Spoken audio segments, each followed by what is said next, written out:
Shocking archaeological discoveries that could rewrite human history. Hello, and welcome to the Ancient History channel. My friend, have you ever wondered whether what we know about human history is truly accurate? Or is it just a small fragment of a much larger picture that we have yet to fully see?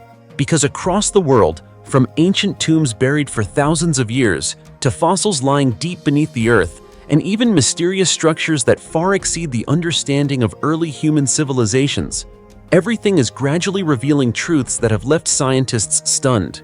There are skeletal remains that tell the stories of forgotten massacres. There are creatures once thought to exist only in legends, now discovered with clear evidence. And there are also structures that, even to this day, we still cannot fully explain. Who built them and how? Hearing this, do you feel a slight chill? And are you curious to know what discoveries archaeologists have made in recent years that could shake the very foundations of history? If so, then right now, join me as we begin with the very first discovery. 17 decapitated human skeletons in a 2,000-year-old burial site. In the quiet countryside of modern-day England, hidden beneath layers of time, a startling archaeological discovery has recently been revealed near the town of Bury St. Edmunds in Suffolk. Here, within the remains of an ancient Roman cemetery dating back approximately 2,000 years, archaeologists uncovered a total of 52 human skeletons. However, the most shocking detail is not the number itself, but the fact that 17 of these skeletons were missing their heads. The skulls were found separated and deliberately placed beside the bodies, an eerie and unsettling image that hints at ancient funerary rituals that remain a mystery to this day.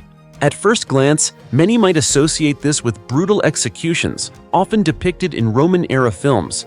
However, archaeologists at the site quickly ruled out this possibility. Scientist Andrew Peachy, who was directly involved in the research, emphasized that this was not the result of violence or capital punishment, but rather evidence of a complex burial ritual, possibly belonging to a local community, perhaps even a cult or a group of migrants who carried their own distinct traditions.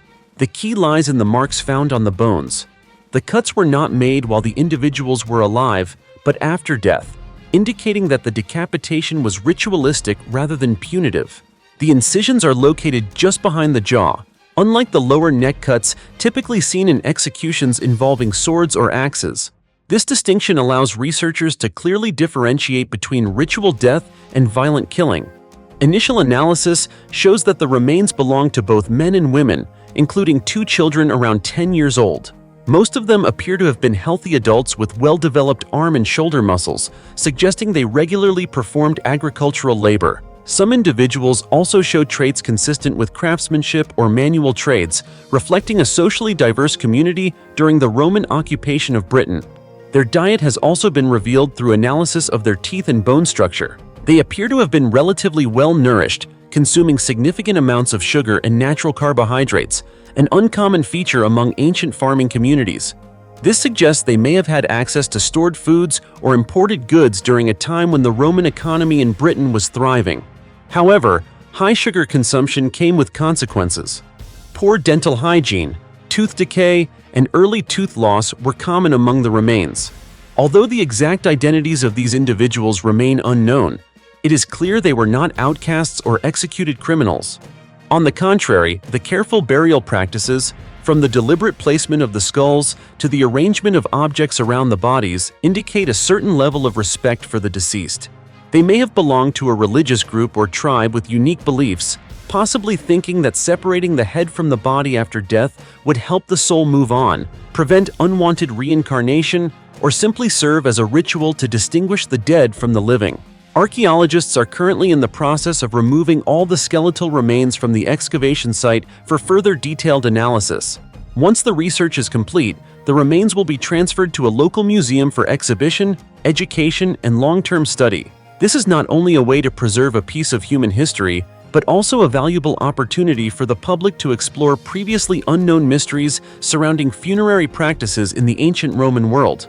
This remarkable discovery further confirms that ancient secrets still lie buried beneath the earth, waiting to be uncovered. What appears to be an ordinary cemetery may conceal haunting burial rituals, bringing us closer to understanding the spiritual beliefs and perceptions of life and death in the past. And it is in places like this where history, archaeology, and legend intersect, that we truly begin to grasp the vivid complexity of civilizations that existed thousands of years ago. 1,837 skeletons, buried for 75 years, revealing a terrifying secret from the bloodiest battle in history. You know, our history has always been mysterious and fascinating in its own way. Some of its greatest secrets aren't found in books as we might imagine. They lie deep beneath the ground, waiting to be uncovered. And the story of these 1,837 skeletons is no exception. It all began with a very ordinary moment, when Russian workers were simply digging to install a water pipeline. But during the excavation, they unexpectedly discovered something no one could have imagined. A massive mass grave where thousands of people had lain for more than 75 years. At first, they thought it was just a small burial site with a few hundred bodies. But the deeper they dug, the clearer and more terrifying the truth became. It wasn't just a few hundred scattered remains. The number reached 1,837 skeletons. Yes, you heard that right. Exactly 1,837, and all of them were German soldiers, lying side by side in a space about 131 yards long, 7.7 yards wide, and 2.2 yards deep in the Angarsky district of Volgograd, the city once known as Stalingrad. But what makes it even more haunting is that they were not alone.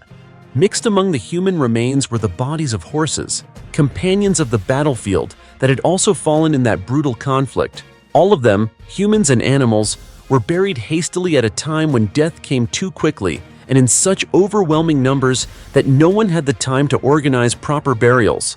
At this point, you might be wondering, what could have caused thousands of people to be buried together in such a way? The answer lies in a name that alone can send chills through history. The Battle of Stalingrad, the bloodiest battle of World War II, where nearly 2 million people lost their lives. The German 6th Army alone once had more than 240,000 soldiers, but in the end, only about 5,000 survived to return home and more than 147,200 were killed, and another 91,000 were taken prisoner. It was not just a military defeat, but the complete collapse of an entire force. According to Michael Jones, author of a book on the Battle of Stalingrad, when Soviet officer Vladimir Gelfand arrived in the city in March 1943, the scene before him was nothing short of hell. Bodies lay everywhere. The city was reduced to rubble, and many corpses had not even been buried. It was under such circumstances that mass graves like this were created, not out of respect, but out of necessity. People were forced to bury the dead quickly to prevent disease, to continue fighting, and simply to survive. Yet even amid the cold brutality of war, a faint glimmer of hope remained. Many German soldiers still carried metal identification tags when they died, the only clue that allows modern archaeologists to identify them today. This offers some measure of comfort to their families, as there may still be relatives in Germany who waited for decades, never knowing what happened to their loved ones. Now, at least, they can finally learn the truth. However, not everyone agrees that these remains should be given proper reburial.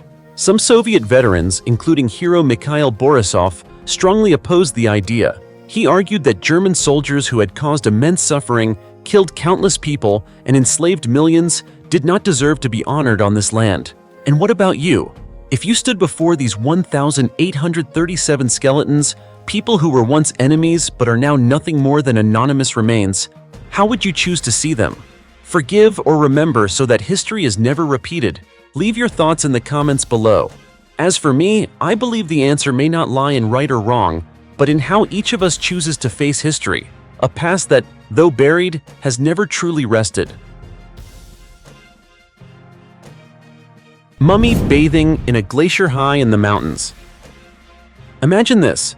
One day you're climbing Pico de Orizaba, the highest peak in Mexico, rising to about 18,406 feet above sea level.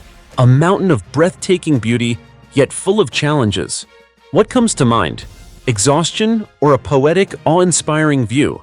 Pico de Orizaba, also known as Orizaba Peak, is located about a 5-hour drive from Mexico City. Recently, researchers discovered a remarkably well-preserved mummy in a glacier on this very mountain. What's most unusual is that the individual was not wearing specialized climbing gear, but rather ordinary clothing, the kind of everyday clothes we all wear.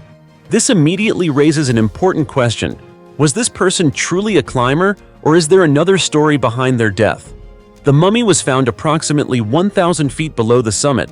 What's even more striking is that despite being exposed to the harsh conditions of a glacial environment for a long time, the body remains exceptionally well preserved. As soon as this discovery was announced, it sparked a wave of speculation among both scientists and the public. Initially, many linked the body to 3 explorers who went missing more than 55 years ago while attempting to summit Pico de Orizaba. 2 of those climbers had already been found, so this could have been the third. But is that really the case? That theory soon faced challenges. The location where this mummy was discovered is completely different from where the other 2 bodies were found. More importantly, the clothing does not match that of experienced mountaineers. This led scientists to a new question. If this wasn't one of the missing climbers, then who was it? After further consideration, another hypothesis emerged, one that seems more convincing. It's possible that this individual was a victim of a plane crash that occurred on Pico de Orizaba in 1990. If this theory proves true, the story behind this mummy becomes even more mysterious and unexpected. However, nothing can be confirmed yet. So what do you think? Was this mummy a victim of that plane crash, or part of an entirely different mystery we have yet to understand? As for me, no matter what the truth turns out to be, this discovery alone is enough to send chills down my spine. 15 skeletons carefully arranged for 5,000 years, a chilling secret of an entire family wiped out. As you know, ancient graves have always been a fascinating subject for those who love exploration, especially for those passionate about uncovering artifacts and the hidden truths of the past. Because some graves don't just bury the dead, they bury stories that have never been told. And near the village of Kosice in Poland, archaeologists accidentally uncovered one such secret, one so haunting that anyone who hears it is left speechless. Back in 2011, during an excavation at the site, researchers discovered a mass grave dating back more than 5,000 years. At first, it seemed like many other archaeological finds, but the deeper they investigated, the more they realized this place was anything but ordinary. Beneath the soil lay 15 skeletons, mostly women and children, resting as if they were asleep, yet bearing clear signs of violent deaths. The first shocking detail was the condition of the remains. Every victim had a fractured skull, a clear indication of a brutal massacre. Yet paradoxically, their bodies were not discarded in chaos. Instead, each individual was carefully arranged, placed neatly, and even buried with familiar personal belongings. Doesn't that seem strange? If attackers were responsible, they certainly wouldn't have taken the time to do this. So who buried them? The answer began to emerge through DNA analysis. Scientists discovered that all 15 individuals belonged to the same extended family, spanning 3 generations. Among them were 8 males and 7 females, but the majority were women and children, the most vulnerable members. One particularly heartbreaking detail lies in how they were buried. A single adult man was placed between a woman and a young boy, as if still trying to protect his family even in death. A 2-year-old child was not buried beside their parents, but instead next to other close relatives, as if to ensure the child would not be alone in eternal rest. There was also another unusual case. One woman showed no biological relation to anyone else in the grave, yet she was buried next to a young man. This has led researchers to believe they shared a close bond, perhaps love, or a deep connection that history can no longer record. Further analysis revealed that the massacre likely occurred between 2880 and 2776 BC, belonging to the globular amphora culture, an ancient Indo-European cultural group. According to Niels Johansson, co-author of the study and an archaeologist at Aarhus University, it is very likely that while the men of the family were away, an attacking group suddenly struck. What followed was a tragedy in which those left behind, mainly women and children, had no ability to defend themselves. The true reason behind the massacre may never be known. However, researchers suggest it could be linked to cultural conflict. At that time, the globular amphora culture was gradually being replaced by another rapidly expanding culture known as the corded ware culture. In such a context, disputes over resources, land, or power could easily have led to violence. Yet what lingers most in people's minds is not the deaths, but how the living treated the dead. Clearly, they did more than just bury the bodies. They arranged each one with care and emotion, as if trying to preserve a fragment of humanity in a time of chaos. So if you were the one to discover this grave and saw an entire family lying together after thousands of years, what would you think? Is it merely an archaeological discovery, or a reminder that in every era, humanity carries both love and cruelty within it? 41-million-year-old whale fossil reveals an evolutionary mystery, the smallest creature of its kind ever known. What would you think if I told you that there was a time in history when the dry deserts of modern-day Egypt were once the floor of a vast ocean, where strange creatures swam across the very ground we stand on today? Hard to believe, right? I felt the same way at first, but the more I looked into it, the more I realized it's absolutely true. On August 10th, a team of researchers from Mansoura University in Egypt, along with international scientists, announced a discovery that stunned the field of paleontology: the fossil of a completely new species of whale, previously unknown to science. What's remarkable is that this creature went extinct around 41 million years ago. The fossil was found in a place with a very fitting name, the Valley of the Whales, located in Egypt's Fayum province. In ancient times, this region was not a desert as it is today. It was once part of a vast prehistoric ocean that covered much of Egypt and the Western Desert. Isn't that fascinating? Beneath today's scorching sands once existed a thriving marine world, filled with creatures in the process of evolving from land to sea. And this newly discovered whale is one of the living witnesses of that transformation. This species belongs to the Basilosauridae family, an extinct group of ancient whales considered among the earliest ancestors of modern whales as they transitioned from land-dwelling mammals to fully aquatic life. According to renowned Egyptian paleontologist Hesham Salam, the newly discovered whale was named Tutketus rayonensis, combining elements of Egyptian history and the location where the fossil was found. The name Tutsitus merges Tut, referring to the famous young pharaoh Tutankhamun, and Cetus, the Greek word for whale. Meanwhile, rayonensis refers to the Wadi El Rayyan protected area where the fossil was discovered. The name also commemorates the 100th anniversary of the discovery of Tutankhamun's tomb, while celebrating the upcoming opening of the Grand Egyptian Museum in Giza, a symbolic bridge between past and present. Now, back to our main subject. Tutsitus rayonensis was not a massive sea monster like those often seen in movies. On the contrary, it measured only about 8.2 feet in length and weighed roughly 412 pounds, making it the smallest whale ever known within the Basilosauridae family. The fossil includes a skull, jaw, hyoid bone, and vertebrae, enough for scientists to partially reconstruct its appearance and lifestyle. From this, they can better understand how whales gradually evolved and adapted to life in the ocean. Isn't it incredible? A whale, an icon of the sea, once had ancestors that lived on land, then slowly learned how to swim, dive, and survive underwater as they do today. This discovery is not just another piece of the evolutionary puzzle. It's also a powerful reminder of how dramatically our planet has changed. What is now desert was once ocean, and creatures we think we understand may have had completely different pasts. History is never truly lost, it is simply waiting to be discovered. 300-million-year-old gear found in coal, evidence of extraterrestrial technology or an unsolved mystery? Some discoveries make people question whether the history we know is truly complete, and the story of the so-called UFO gear in Russia is one of those mysteries, something that sounds like science fiction, yet began with a very ordinary moment. At the time, a Russian man named Dmitry was lighting a fire to keep warm in the cold of Vladivostok, in the Primorsky Krai region, when he accidentally noticed something unusual in a piece of coal. At first, he thought it was just an ordinary fragment of metal, but when he looked closer, its shape made him pause.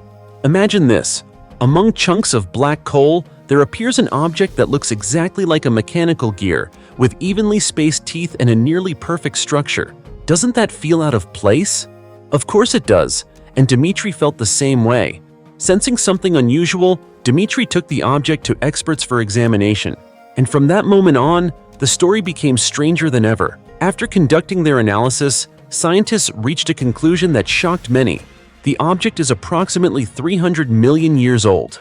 That means it existed long before humans ever appeared on Earth. But it doesn't stop there. The composition of this gear makes things even more puzzling. It consists of 98% aluminum and 2% magnesium, a ratio that indicates it is nearly pure aluminum. And as you may know, pure aluminum does not occur naturally in this form. Humans only began producing refined aluminum in 1825. So the question becomes, who or what created this object 300 million years ago? Upon closer inspection, experts noticed that the object resembles a precision mechanical component, similar to a part of a microscope or a gear within advanced technological equipment. This detail has led many to consider a controversial hypothesis. Could this be evidence of extraterrestrial technology? It may sound unbelievable, but if we rule out human origin, what possibilities remain? A lost ancient civilization? Or perhaps intervention from beyond Earth? Some theories suggest that this gear could be part of a device belonging to a UFO, an unidentified flying object that humanity still cannot fully explain. If that were true, it would imply that Earth may have been visited long before humans existed. Of course, science does not easily accept such conclusions. Researchers have conducted further experiments, tests, and analyses in search of a more reasonable explanation. However, to this day, everything remains at the level of hypothesis. No official answer has been confirmed, and that is exactly what makes this story so compelling. 3,400-year-old Bronze Age city suddenly emerges from a lake. Have you ever imagined that an ancient city could rise as if it had just awakened after thousands of years of sleep? Not in a movie, but in real life? If not, then let me take you to an incredible discovery right in the middle of a lake in Iraq. It all began when a prolonged drought caused water levels in the Tigris River to drop rapidly. At first, it seemed like nothing more than a normal weather event. But nature, in its harshness, had unintentionally revealed a secret buried for millennia. As the water receded, ancient walls and stone foundations slowly came into view until an entire Bronze Age city emerged before the eyes of researchers. At that point, a team of German and Kurdish archaeologists quickly arrived at the site. After conducting surveys, they determined that these were the remains of a city dating back around 3,400 years, belonging to the Mitanni Empire, a civilization that once controlled much of northern Mesopotamia and parts of Syria. What was once beneath the flowing waters of the Tigris River now revealed the traces of a vast ancient urban center. This wasn't just a few scattered walls, it was an entire architectural complex, a palace, fortifications, watchtowers, large buildings, and even storage facilities. Because of this, experts believe the site may be the ancient city of Zakiku, an important hub of the Mitanni Empire. What surprised researchers even more was not just the scale, but the level of preservation. Mud brick walls, expected to have long been destroyed by water, were still standing, remarkably intact despite being submerged for more than 40 years. In some places, they even rose several yards high. But here's the important part. This city didn't simply appear on its own. Its reemergence is the result of a much larger issue: climate change. Iraq is currently one of the countries most severely affected. Prolonged drought has led to water shortages, forcing authorities to draw water from the Mosul Reservoir, the largest reservoir in the country, to save crops. And it was this very action that lowered the water level, unintentionally exposing the long-submerged city. However, this discovery comes with enormous pressure. Just imagine, if an ancient city suddenly appears but could disappear again at any moment as water levels rise, what would archaeologists do? They would have no choice but to race against time. In a very short period, researchers managed to map most of the site, identify the city's structure, and excavate several key buildings. In addition to the main palace, they uncovered a massive fortress with watchtowers, monumental structures, and even an administrative complex. Even more remarkably, they discovered ceramic vessels containing more than 100 cuneiform tablets dating back to the Middle Assyrian period. These tablets could serve as the key to unlocking the city's history and clarifying when the Assyrians began to rule the region. You see, just a few lines of ancient writing can potentially rewrite an entire chapter of history. How fascinating is that? But the excitement of discovery didn't last long before concerns set in. Water levels could rise again at any time, and without protection, the entire site could be submerged once more, possibly forever. So, scientists acted quickly. They covered the excavated areas with plastic sheeting and then added layers of gravel to protect the mud brick walls, a temporary but necessary solution to preserve what remains of the past. Ancient skeleton with an arm turned into a deadly weapon. In an ancient cemetery belonging to the Lombards in southern Italy, archaeologists uncovered the unusual remains of a medieval warrior, a man whose amputated arm had been replaced with a combat knife. This discovery not only sheds light on the lives of the Lombards, a tribe that ruled much of Italy from the 6th to the 8th century AD, but also raises intriguing questions about medicine, warfare, and humanity in the post-Roman era. The skeleton was found in a grave among hundreds of others in a large burial site. Notably, beside this man's grave were the remains of a headless horse and several dogs, suggesting he may have been a warrior buried with special rituals, possibly symbolizing loyalty, strength, or social status. Archaeologists estimate that he died between the ages of 40 and 50 at a time when life expectancy was relatively low, especially for those who frequently faced the dangers of war. However, what astonished experts most was the presence of a knife attached to the remaining portion of his right arm, a powerful testament to extraordinary survival and adaptation. Through analysis, researchers determined that the man's right arm had been severed in a single blow, most likely during combat. There is no evidence that he died from this injury, meaning he lived for many years after losing part of his body, something extremely rare in a time before antibiotics and modern medical knowledge. Even more remarkable is that he not only survived, but was able to use a knife as a replacement for his missing hand, likely by securing it to the remaining forearm. This is supported by noticeable wear on his teeth, indicating that he frequently used his mouth to fasten or adjust the weapon. Several theories have been proposed regarding the cause of his amputation: combat injury, an accident, or even punishment. However, given the Lombards' strong warrior culture, the most likely explanation is that he lost his arm in battle. The Lombards were a tribe of northern European origin, known for their combat skills, military discipline, and a social structure centered around a warrior class. They conquered and ruled Italy for nearly 200 years, leaving a lasting impact on both its history and culture. This warrior skeleton, with a weapon integrated into his body, may represent the unyielding spirit of the Lombards in the face of adversity. Yet another aspect that has drawn significant attention from researchers is the evidence that this man received long-term care and support from his community.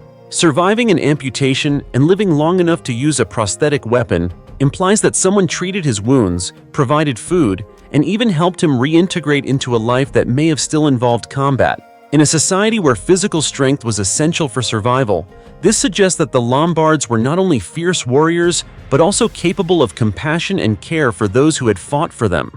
The existence of this man, with his altered body yet unbroken will, stands as powerful evidence of solidarity and humanity in what is often considered a dark period of history. Mysterious ancient burial on a treasure island, 40 people sealed inside giant wine jars. Have you ever imagined that the simple ceramic jars we often associate with storing wine or olive oil could actually be used as coffins for the dead? On the island of Corsica, a small yet mysterious land in the heart of the Mediterranean, belonging to France, archaeologists have recently uncovered a remarkable burial site where more than 40 individuals were interred inside massive amphorae, the type of jars once used to store wine, olive oil, or brine.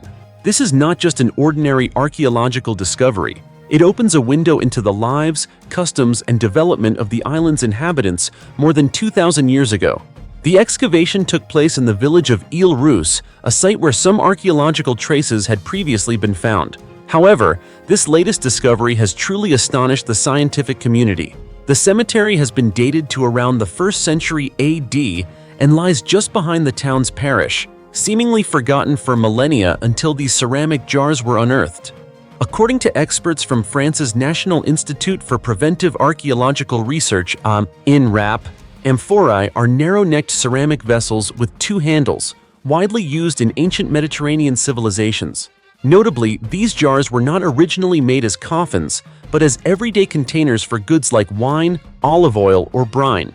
At the time, the people of Corsica imported large quantities of these jars from Carthaginian traders, then later repurposed them for a unique burial practice. In addition, the graves were reinforced or covered with terracotta slabs, materials reused from roof tiles in Greco-Roman architecture, demonstrating a resourceful use of available materials. This further highlights the uniqueness of the cemetery and reflects a clear cultural exchange between the local population and the expanding Roman civilization on the island during that period. Although Corsica had been occupied by the Romans around the 1st century AD, archaeologists believe this was not a Roman cemetery. Instead, it likely belonged to local inhabitants who reused materials from Roman structures for their own burial customs.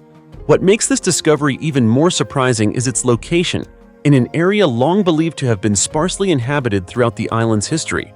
The presence of a complex burial system with a large number of individuals interred in a relatively short period suggests that the population of this settlement was much larger than historians had previously assumed. This raises many intriguing questions about the social development and cultural practices of ancient Corsican people, especially why they chose such an unusual method of burial. Excavations are still ongoing, as researchers continue to uncover more details about this unique ancient cemetery. This discovery further reinforces the idea that Corsica is a true treasure island for archaeology, filled with countless sites and artifacts yet to be explored. Its strategic location along ancient maritime trade routes may once have made it a thriving commercial hub, completely different from its quiet image today. Through these fragments of the past, Corsica is gradually revealing fascinating stories of an ancient civilization few could have imagined, opening new and colorful chapters in the history of the Mediterranean world. 24,800-mile ancient megalithic highway across a continent. Just think about this. At a time when humans had no wheels, no metal tools, and not even a fully developed writing system, they were somehow able to create a road network stretching up to about 24,800 miles, crossing towering mountains, dense forests, and vast deserts. Does that sound impossible? It does, right? And yet, it's true. A truth rooted in the ancient Inca civilization. This road system, often described as a transcontinental highway, actually extends more than 20,000 miles across what are now countries like Ecuador, Peru, Bolivia, Argentina, and Chile. But what makes it truly remarkable is not just its length, it's how it was built. The Andes Mountains rise with sheer cliffs so steep and treacherous that just looking at them can make you dizzy. But instead of avoiding these obstacles, the Inca went straight through them. They carved tunnels into mountains, cut stone to create narrow paths along cliff edges, where one misstep could send you plunging hundreds of feet into the abyss. No wheels, no draft animals, no machinery, not even modern metal tools. And yet, they managed to connect an empire spanning over 1.16 million square miles, making transportation, communication, and governance incredibly efficient. This road network played a key role in turning the Inca into one of the most powerful civilizations in the Western Hemisphere. According to UNESCO, this is one of the most extraordinary ancient transportation systems ever built. It crosses snow-capped peaks over 19,700 feet high, runs through tropical rainforests, spans fertile valleys, and stretches into arid deserts. But here's where things get even more intriguing for local people. This road is not just a path for travel. A resident of Bolivia once said, "This is not just a stone road, it's a road with a soul." It may sound mystical, but even today, many people walk these routes as a way to recharge their energy, like a journey of both physical and spiritual healing. And if you look more closely, there's something even more astonishing. Nearly all major megalithic structures are located along this network. Massive stone blocks, precisely cut and fitted together without mortar, a technique that still amazes modern engineers. But here's where the mystery deepens. Many studies suggest that some of these megalithic structures are thousands of years older than the Inca civilization itself. This leads to a controversial hypothesis. Parts of this road system may not have been built by the Inca at all, but existed long before them. And when you ask the descendants of the Inca people who built these structures, their answer is even more thought-provoking. We did not build them. So then who did? Was it a lost pre-Inca civilization? An ancient society with technology far beyond what we imagine? Or perhaps the remnants of a legendary civilization like Atlantis? No one has a definitive answer. But one thing is certain. This road network is not just an engineering marvel. It is a massive historical puzzle. It forces us to reconsider everything we think we know about the past and to ask whether ancient humans were truly as primitive as we once believed. Complete skeleton of a nearly 32-foot sea monster awakens after 180 million years beneath a lake. You know, there are creatures that seem like they belong only in legends, but in reality, they once ruled the oceans hundreds of millions of years ago. And sometimes, all it takes is a slight drop in water levels for an ancient monster to reveal itself once again. A powerful example of this happened in 2022. While researchers were draining water to improve wildlife habitats at Rutland Water in the Midlands of England, they accidentally uncovered a massive skeleton of an ancient marine dragon, an ichthyosaur that had lain undisturbed for 180 million years. The skeleton measured up to 31.8 feet long, resting almost perfectly preserved beneath the muddy lakebed. The skull alone weighed about 1 ton. When it was lifted from the ground, it didn't just amaze with its size, it left everyone at the scene in disbelief. The first person to discover it, Joe Davis, shared that when he saw the skeleton being lifted by machinery, he was truly shocked. Standing about 5 feet 11 inches tall, he said that next to the creature, it felt like facing something far beyond imagination. And he wasn't the only one. According to paleontologist Dean Lomax, this is one of the greatest discoveries in the history of ichthyosaur research in Britain. While many fossils had been found before, none were as large and as complete as this one. So what exactly is an ichthyosaur? It was an ancient marine reptile that first appeared around 250 million years ago and went extinct about 90 million years ago. Although it looked similar to a dolphin, it was actually a formidable predator of the prehistoric oceans. With a streamlined body and incredible speed, it could reach up to about 22 miles per hour, fast enough to chase down prey in ancient seas. And these creatures were far from small. Some individuals could grow up to 82 feet long, larger than many modern whales.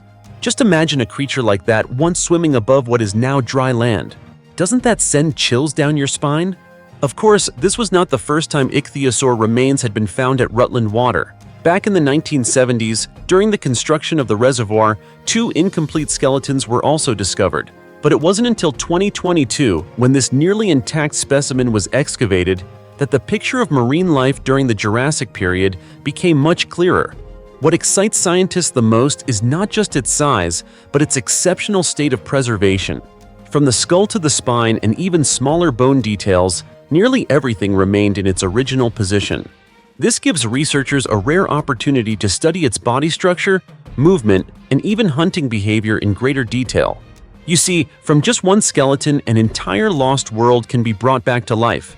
And perhaps the most fascinating thought is this: what we see today is only a tiny fragment of the past.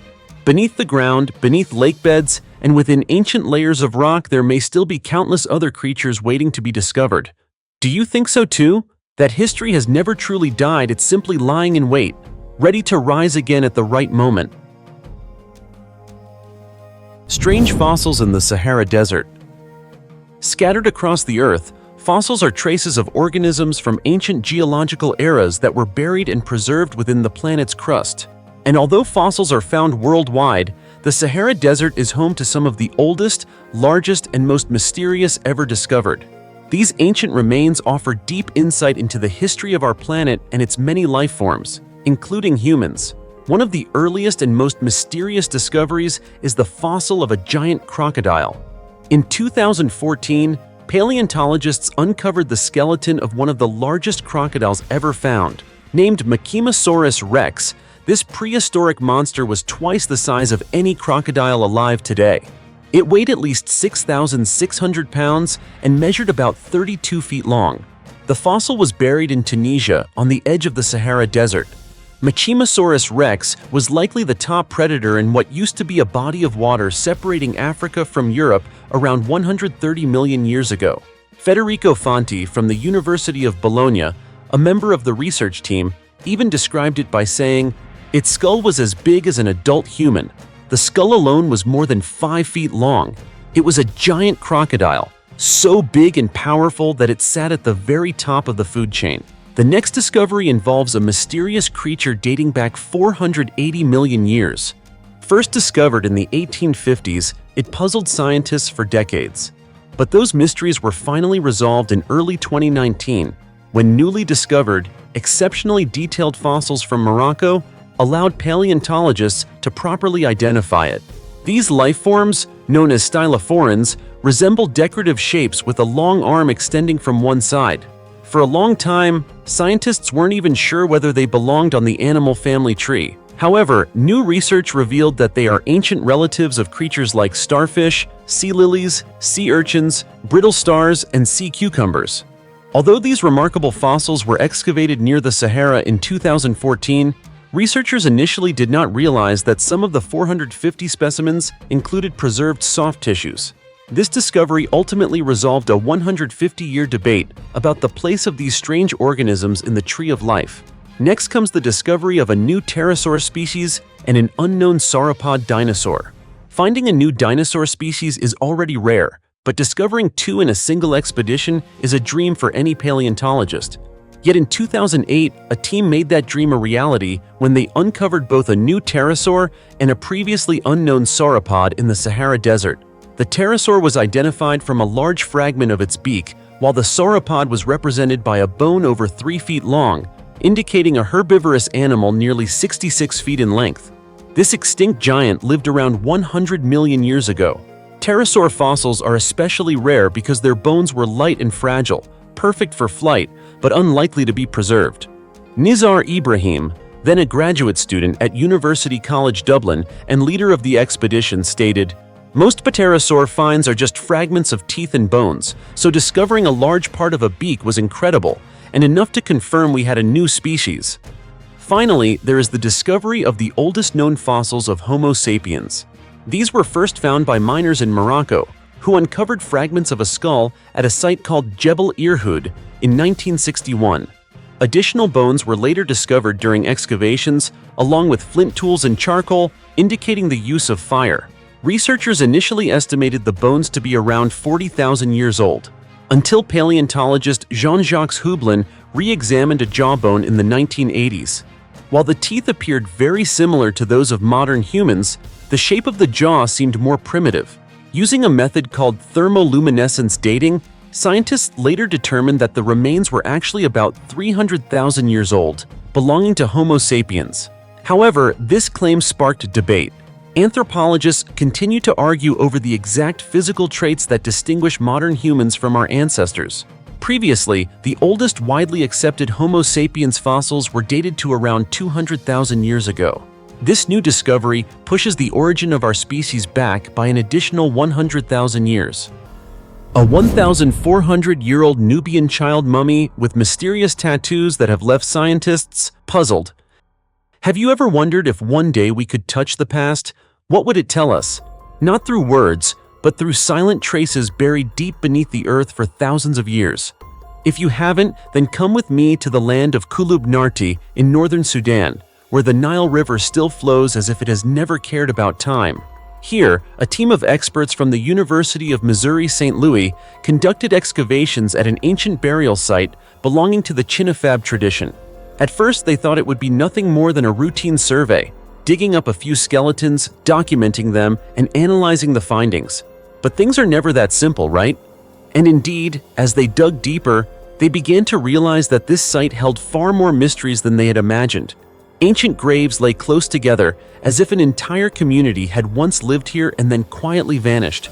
And then, among all these discoveries, one small detail made everyone stop in their tracks: the remains of a child. At first glance, it didn't seem particularly unusual, but upon closer examination, scientists determined that this was the mummy of an ancient Nubian child, dating back approximately 1,400 years. Just imagine it, a small life that had lain there for over a millennium, surrounded by dust and time, yet still preserving traces that leave modern humans scratching their heads. What does that tell us? But that's not all. What truly made this discovery extraordinary was the child's face. At first, experts noticed strange dots on the upper part of the face. At a glance, they seemed like dirt or marks left by decomposition. But the more they observed, the more something felt off. These markings weren't random. They appeared in a deliberate pattern.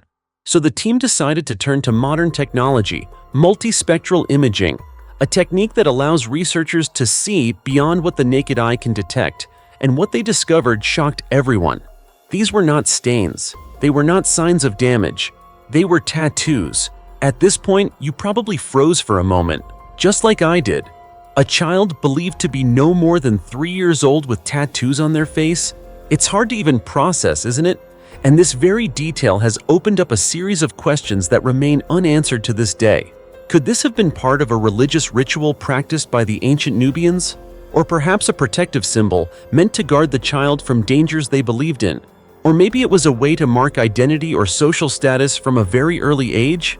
As you can see, the more we try to understand, the more tangled everything becomes.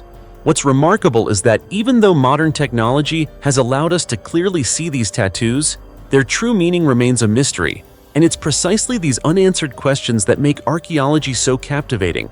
It's not just about uncovering the past, it's about piecing together the shattered fragments of human memory. So if you were standing in front of this discovery, what would you think those tattoos meant? Faith, protection, or something far beyond our imagination? Leave your thoughts below, because who knows, you might be the one to offer the most compelling explanation for this 1,400-year-old mystery. Feather crown, found on the remains of a 7,000-year-old boy. Have you ever thought that a child who lived thousands of years ago could leave modern scientists completely baffled? It may sound hard to believe, but the story I'm about to tell you is not only strange, it also makes us reconsider how ancient people viewed death, and even the meaning of existence itself. Everything began in southern Sweden, near the Baltic coast, at an archaeological site known as Skateholm. This was once a burial ground for hunter-gatherer communities dating back to around 5,200 to 4,800 BC. Simply put, it's like a shared cemetery for people who lived more than 7,000 years ago. At first, when archaeologists began their research, they only found familiar things: bones, stone tools, charcoal, the usual traces of the Stone Age. But then, thanks to a completely new method, everything started to change. This method allowed scientists to detect extremely tiny remains left in the soil, such as strands of hair, animal fur, or bird feathers. Just think about it. Materials that's soft surviving for thousands of years is already rare, yet now we can actually detect them. Modern technology really is astonishing, isn't it? Using this approach, researchers collected a total of 139 soil samples from 35 graves at Skateholm. They sifted them, centrifuged them, and examined them carefully under microscopes. It may sound tedious, but it was precisely this patience that gradually revealed a series of hidden secrets. Among the analyzed samples, traces of animal fur appeared quite frequently, from otters and deer to unexpected species like bats and owls. In one grave, researchers even found feathers from multiple species concentrated around the head of a young man. Along with that were beads made from red deer teeth, suggesting that he may have been buried wearing a specially decorated headdress. But that still wasn't the most striking discovery. Among all the remains, one case left archaeologists almost stunned: the body of a child. When analyzing the soil around the child's burial site, scientists discovered microscopic traces, including a strand of deer hair and, most notably, a feather believed to belong to a woodpecker. These traces were located right around the child's head, leading researchers to propose a fascinating hypothesis. The child may have been buried in clothing made from deer hide, with a crown adorned with woodpecker feathers placed on his head. A child who lived 7,000 years ago, yet was buried with details resembling symbols of status or special ritual significance. It raises an unavoidable question: who was this boy? And it doesn't stop there. Researchers also found that at least 21 individuals in the cemetery were buried with feathers, most of them from water birds. Some traces were located around the head and neck, suggesting they may have been used as headdresses, possibly decorative or perhaps spiritual symbols. In addition, some graves contain special items such as brown bear teeth, amber beads, tools made of bone and stone, and red ochre, materials commonly associated with ancient rituals and beliefs.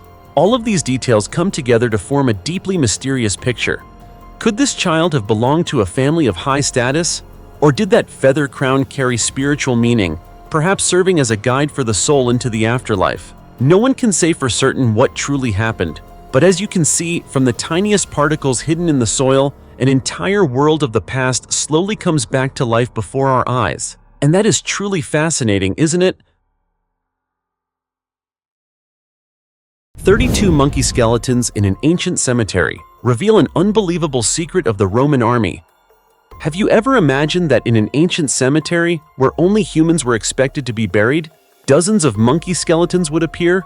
Probably not, right? I felt the same way. At first it sounds incredibly strange, but the more you look into it, the more you realize it's absolutely real. And it happened at the port of Berenice, located along Egypt's Red Sea coast, once a bustling trade hub in ancient times. When archaeologists from Egypt's Supreme Council of Antiquities began excavating an animal cemetery at this site, they initially thought they would find only a few ordinary pet remains. But as they dug deeper, brushing away layer after layer of sand, small skeletons slowly began to emerge. Not one, not two, but a total of 32 skeletons of long-tailed monkeys. All of them were carefully buried in an orderly manner, clearly not the result of animals simply dying and being randomly covered by sand. According to analysis, these remains date back to the 1st and 2nd centuries AD, during the time when Roman troops were present in the area. But what truly surprised scientists wasn't just the number of monkeys, it was how they were treated. You see, these monkeys weren't just buried, they were buried with grave goods, just like humans. In some graves, alongside the monkey remains, researchers found 2 large seashells, a carefully woven basket, and even a folded piece of fabric shaped like a doll. These may seem like small details, but they reveal a great deal. They suggest that these monkeys were not regarded as ordinary animals. It's very likely that Roman soldiers stationed in Berenice kept long-tailed monkeys as pets. But it didn't stop at simply keeping them for amusement. They appear to have formed a deep emotional bond with them, almost like members of their own family. Just think about it. In the harsh environment of an ancient military camp, where war and discipline dominated everything, these soldiers still found the time to care for and show affection toward these small creatures. And when the animals died, they were given proper burials, complete with accompanying items like a heartfelt farewell. Hearing this, doesn't everything suddenly feel a little more human? What's fascinating is that through these burial practices, researchers can sense the level of respect and care the owners had for their pets. The graves were not crude or careless, they were intentionally arranged, showing that this was not a random act, but part of a habit or even a cultural practice. And through that, a very different perspective on the ancient Roman army is revealed. They were not just cold, hardened warriors on the battlefield, they were also human beings capable of love, attachment, and compassion, even toward animals that might seem so unusual to us today. The strange skulls in an ice cave and the Nazi briefcase. When people think of Nazi Germany, they often picture war, violence, and an unsettling ambition for world domination. But few realize that behind that powerful machine existed another world, one filled with bizarre experiments, mystical beliefs, and expeditions that pushed far beyond the limits of science. And the story we're about to explore might make you rethink everything you thought you knew about the Nazis. It all began in 2014, when an expedition led by Russian scientist Vladimir Melikov ventured into the Adygea region of the Caucasus Mountains. This is a remote and rugged area where nature has remained largely untouched by human influence. And it was here, near Mount Bolshoi and close to the village of Kamenomostsky, that they discovered something that still has no clear explanation to this day. Inside a freezing, deep, and nearly lightless cave, the team came across 2 identical skulls. At first, that might not sound unusual, but what shocked everyone was that these skulls did not belong to any known animal species in the region, nor were they human. Initially, Melikov thought they might be fossils of an extinct species, but the more closely he examined them, the more bizarre they seemed. Each skull had a round opening at the base, similar to where a spine would connect, suggesting that the creature may have walked upright on 2 legs. But here's the strange part. There was no jaw, and the overall skull structure didn't resemble that of a human. The eye sockets were unusually large, while the facial bones were flat, somewhat similar to those of apes. Altogether, these features formed a shape unlike anything ever officially documented by science. At this point, you're probably wondering, if it's not human and not an animal, then what is it? Yes, that's exactly the question. And not just for you and me. Melikov himself admitted that it's hard not to consider the possibility that these could be the remains of an extraterrestrial being, But what made the story even more intriguing was another discovery made shortly afterward, in the forest near the cave. According to reports from Komsomolskaya Pravda, scientists found a large brown briefcase with a leather handle. Despite its age, it was still in relatively good condition. And when they opened it, what they found inside left everyone stunned. There was a photograph of a Nazi soldier, dressed in uniform, wearing a peaked cap with the insignia of the Edelweiss Mountain Division on his chest. In addition, there were detailed maps of the Adygea region dating back to 1941. Most notably, the maps clearly displayed the emblem of the mysterious organization known as Ahnenerbe. At this point, a major question arises. What was Ahnenerbe, and why would traces of it appear in such a remote place? Ahnenerbe was founded in 1935 by Heinrich Himmler, along with Hermann Wirth and Richard Walter Daré. Officially, it was an institute dedicated to research in archaeology, anthropology, and German culture. But in reality, it was behind numerous unusual expeditions across the world, from Europe to Africa and even Tibet, seeking ancient artifacts, mystical traces, and possibly supernatural powers. Did you know that Adolf Hitler and several high-ranking Nazi leaders believed in the existence of ancient knowledge or technologies beyond human understanding? They believed that if such things could be discovered, they could gain an overwhelming advantage in war. Because of that, Ahnenerbe expanded rapidly, with nearly 50 research branches covering everything from archaeology and long-term weather forecasting to studies of ESP, UFOs, and other paranormal phenomena. Now think about it, if such an organization once set foot in the Adygea Mountains, what was their purpose? Was that briefcase simply something left behind by accident, or was it evidence of a secret mission? It's hard to say, but according to Melikov and several Russian researchers of paranormal phenomena, it's possible that Ahnenerbe conducted an operation in this region, one that may have involved non-earthly beings. They may have been searching for, studying, or even attempting to harness technology from such entities to serve their war ambitions. However, not everyone agrees with this theory. Some scientists argue that the skulls are simply animal bones, possibly sheep or another species, that became deformed over time due to geological pressure. Others even suspect they may have been deliberately fabricated. What makes the situation even more puzzling is that when Melikov sent images of these skulls to paleontologists in Moscow, he received no response at all, neither confirmation nor denial. That silence has led many to wonder, is something being hidden, or is the scientific community simply unwilling to engage with such a sensitive topic? And to this day, these strange skulls have never been fully analyzed or publicly explained. They remain there, an unresolved mystery suspended between the boundaries of science and the unknown. So what do you think? Is this merely a natural misunderstanding, or could it truly be evidence of something not from this world? Ancient human remains with heart-shaped skulls. You know, the ancient world is filled with mysteries that even today, modern humans still can't fully unravel. Some archaeological discoveries don't just spark curiosity, they can send chills down your spine when you think about how people in the past lived, what they believed, and the things they did. Things that might seem impossible by today's standards. This time, the story comes from an ancient region in Mexico, and it stands as powerful proof of that. Once again, it has left scientists with a long list of unanswered questions.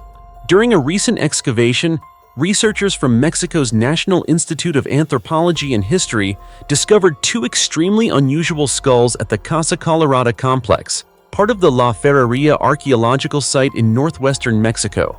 At first, that might sound ordinary, but upon closer inspection, these two skulls had a shape strikingly similar to a heart. These skulls were just part of a larger discovery, 16 sets of human remains in total. Among them were 8 adults, mostly between the ages of 30 and 40, and the rest were children between 1 and 7 years old.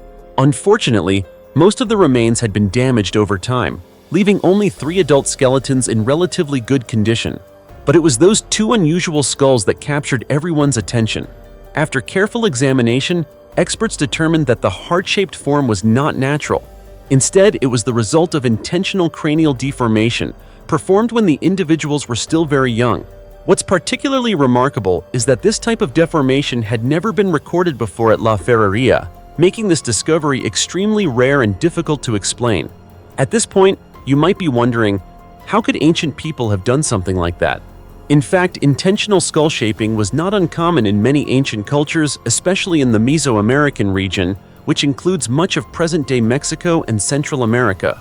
People believed that the shape of the skull could reflect social status, religious beliefs, or aesthetic standards within the community. This process usually began shortly after birth, when an infant's skull was still soft and malleable. They would use wooden boards, bindings, or simple tools to apply pressure and gradually reshape the skull according to their desired form. Over time, the skull would grow into the predetermined shape. It may sound disturbing to us, but for them, it was a normal part of cultural life. However, what makes these two skulls truly unique is their heart-shaped form, a type of deformation never seen before. So the question is, why a heart shape? What did it mean in their culture? Was it a symbol of life, emotion, or perhaps part of a spiritual ritual that we have yet to fully understand? To begin answering that, we need to look at the broader context of the region. La Ferreria was once home to pre-Hispanic communities between 600 and 1350 AD. It wasn't just a place to live, it was also a cultural center, featuring important structures such as circular ceremonial areas, pyramid-like buildings, and even ball courts, an essential part of ancient spiritual life. The Casa Colorada complex, where the skulls were found, dates specifically from 600 to 950 AD. This area covers about 6,460 square feet and includes 9 rectangular structures arranged around a central open space.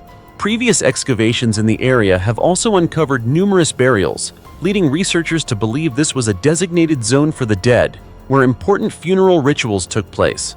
So, it's possible that these heart-shaped skulls are not just a strange anomaly, but part of a special ritual practice. Perhaps these individuals held significant roles within their community, or were chosen for ceremonies with deep spiritual meaning. But for now, all of this remains speculation, because to this day, scientists have not yet been able to determine exactly why these two skulls were shaped this way. 2,000-year-old Greek tomb containing human remains and chariots. Just imagine this. An ancient tomb is opened, and inside, there aren't only human remains, but also intact chariots and the skeletons of horses buried alongside them. Sounds like something straight out of a historical movie, right? But no, this is completely real. It happened in the region of Thrace, in northeastern Greece, where archaeologists discovered a burial site known as Doxapara. From the very first layers of soil, they realized this was no ordinary burial ground. And as they dug deeper, what gradually emerged left everyone astonished. According to research, the tomb dates back to the early 2nd century AD, nearly 2,000 years ago. Inside, experts found the remains of 4 adults, 3 men and 1 woman. Based on the burial style and the accompanying artifacts, they believe this may have been a wealthy landowning family with high social status at the time.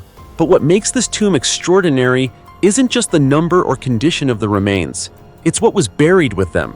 At the site, archaeologists uncovered 4 large burial pits containing human remains, surrounded by numerous offerings such as pottery, glass, bronze objects, lampstands, oil lamps, weapons, jewelry, and even wooden boxes. These items not only held material value, but also reflected ancient beliefs about the afterlife, a world where the dead would still need the familiar objects of daily life. But that's not all. An even more astonishing discovery soon followed. 5 chariots, along with the skeletons of 5 horses, buried right there in the tomb. You heard that right. Not models, not carvings, but real chariots and real horses. According to archaeologists, these chariots may have been the very vehicles used to transport the deceased to their final resting place. Afterward, they, and the horses, were buried as part of the funeral ritual. At this point, you're probably wondering, why bury horses and chariots along with the dead? In fact, in Thracian society, the culture that once thrived in this region, horses were not just a means of transportation. They were symbols of power, authority, and prestige. Horse-mounted warriors were considered elite, and their cavalry skills were renowned throughout the region. Owning multiple horses was a clear sign of high social standing. And what about the chariots? They weren't just tools for transport, they also represented technological advancement and wealth. The more elaborate the chariot, the greater the owner's power and status. That's why burying the dead alongside horses and chariots was no random act. It was a way for people to assert their status, not only in life, but even in death. At the same time, they believed these vehicles would continue to serve the deceased in the journey beyond. What makes the Doxipara tomb especially remarkable is that all these elements appear together and have been preserved to an astonishing degree. From the human remains to the chariots and horse skeletons, everything forms a complete picture of the burial practices of a powerful class from thousands of years ago. And now, you might be wondering, just like many others, is this simply a ritual reflecting status and belief, or does it hold a deeper meaning about how ancient people understood death and the afterlife? Because sometimes, what lies beneath the ground isn't just the past, it's a set of questions that, even today, we still haven't been able to answer. A World War II plane lost in the Himalayas. When it comes to plane crashes and disappearances, there's one tragedy many of us can never forget: the crash of the Germanwings Airbus A320. On March 24, 2015, the aircraft went down in the French Alps, between Barcelonnette and Duigné, while flying from Barcelona to Dusseldorf. The plane was carrying 144 passengers and 6 crew members. According to the Telegraph, radar data showed the aircraft descending in both altitude and speed before it disappeared. France's Europe. One radio, citing a witness, reported that the plane was flying lower than usual. This may have been the reason it collided with the mountain range. However, this is far from the only case in history of an aircraft disappearing in mountainous terrain. Another deeply emotional story of search and discovery has emerged from the Himalayas, where a transport plane was finally found nearly 80 years after it vanished, carrying with it the fate of 13 people on a fateful flight in early 1945. The aircraft had taken off from Kunming, China, and was en route to Arunachal Pradesh, a region located between India and China.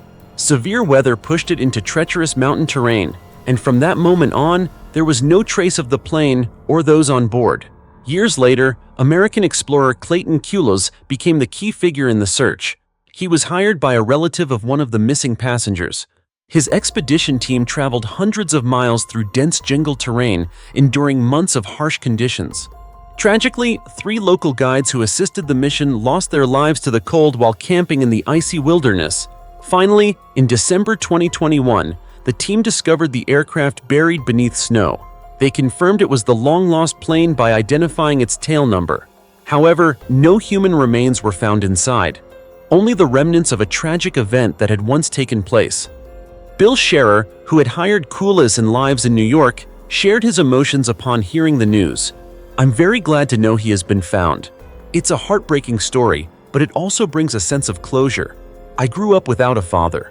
My mother lived with grief and never knew how her husband died. She had to face many hardships raising me. I was only 13 months old at the time."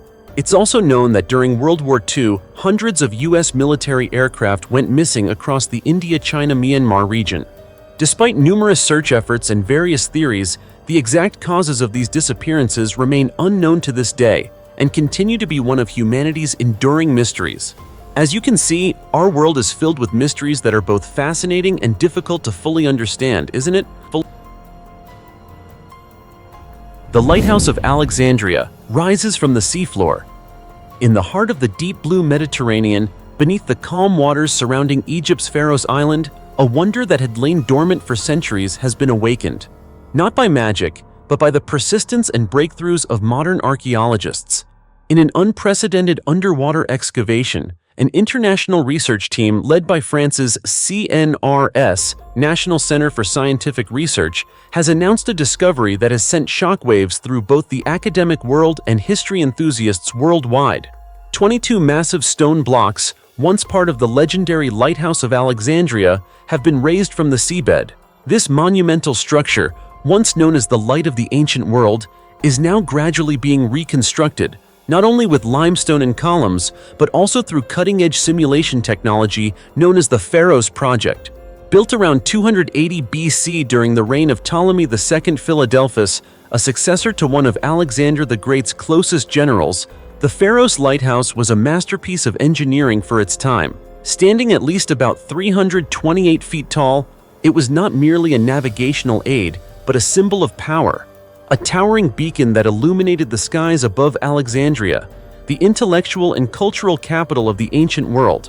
At the top of the lighthouse burned a massive fire day and night, its light reflected by a giant mirror, believed to have projected its beam dozens of miles out to sea, guiding ships safely across the treacherous Mediterranean. Some legends even claim that this mirror could focus sunlight intensely enough to burn enemy ships from a distance, though this has never been proven. In the Civil War, Book 3, sections 111 to 112, Julius Caesar recorded the strategic importance of Pharos Island. When he entered Egypt in 48 BC and confronted the forces of Ptolemy XIII, control of the lighthouse gave him a crucial advantage, ultimately helping him place Cleopatra, his famed lover, on the throne. The lighthouse was not just a structure, it was a key piece in one of the greatest political games of the Roman era, a symbol of power, dominance, and illumination for a rising empire. However, after nearly 1,600 years of proud existence, the structure could not withstand the fury of nature. 3 major earthquakes, in AD 956, 1303, and 1323, gradually brought the lighthouse down, reducing it to ruins. By 1480, the remaining stones of the wonder were repurposed to build the Cape Bay Citadel, a military fortress constructed directly on its original foundations, as if history had layered itself upon its own past. And yet, history is never truly finished. Today, the limestone blocks that once formed this wonder, including doorframes, thresholds, foundation slabs, and even a Ptolemaic-era column adorned with intricate carvings, are being recovered from the seabed, marking a major step forward in underwater archaeology. What makes this effort even more remarkable is that the Pharos project is not just about excavation. With funding from the Dassault Systems Foundation, experts are using advanced 3D simulations to recreate the entire lighthouse in a virtual environment, from its architectural structure to its construction and eventual collapse. Through this, we don't just see a building, we witness the hands, the minds, and the ambition of the ancient people who created it. According to the research team, the Lighthouse of Alexandria can be considered the first skyscraper in human history, far surpassing other structures of its time in both height and technical complexity. Its combination of geometric design, limestone construction techniques, and light-reflecting mechanisms made Pharos a symbol of the peak of science, engineering, and aesthetics in the ancient world. Though it has been lost for more than 700 years, its greatness still echoes through every stone, now slowly being rediscovered, revealing its secrets piece by piece.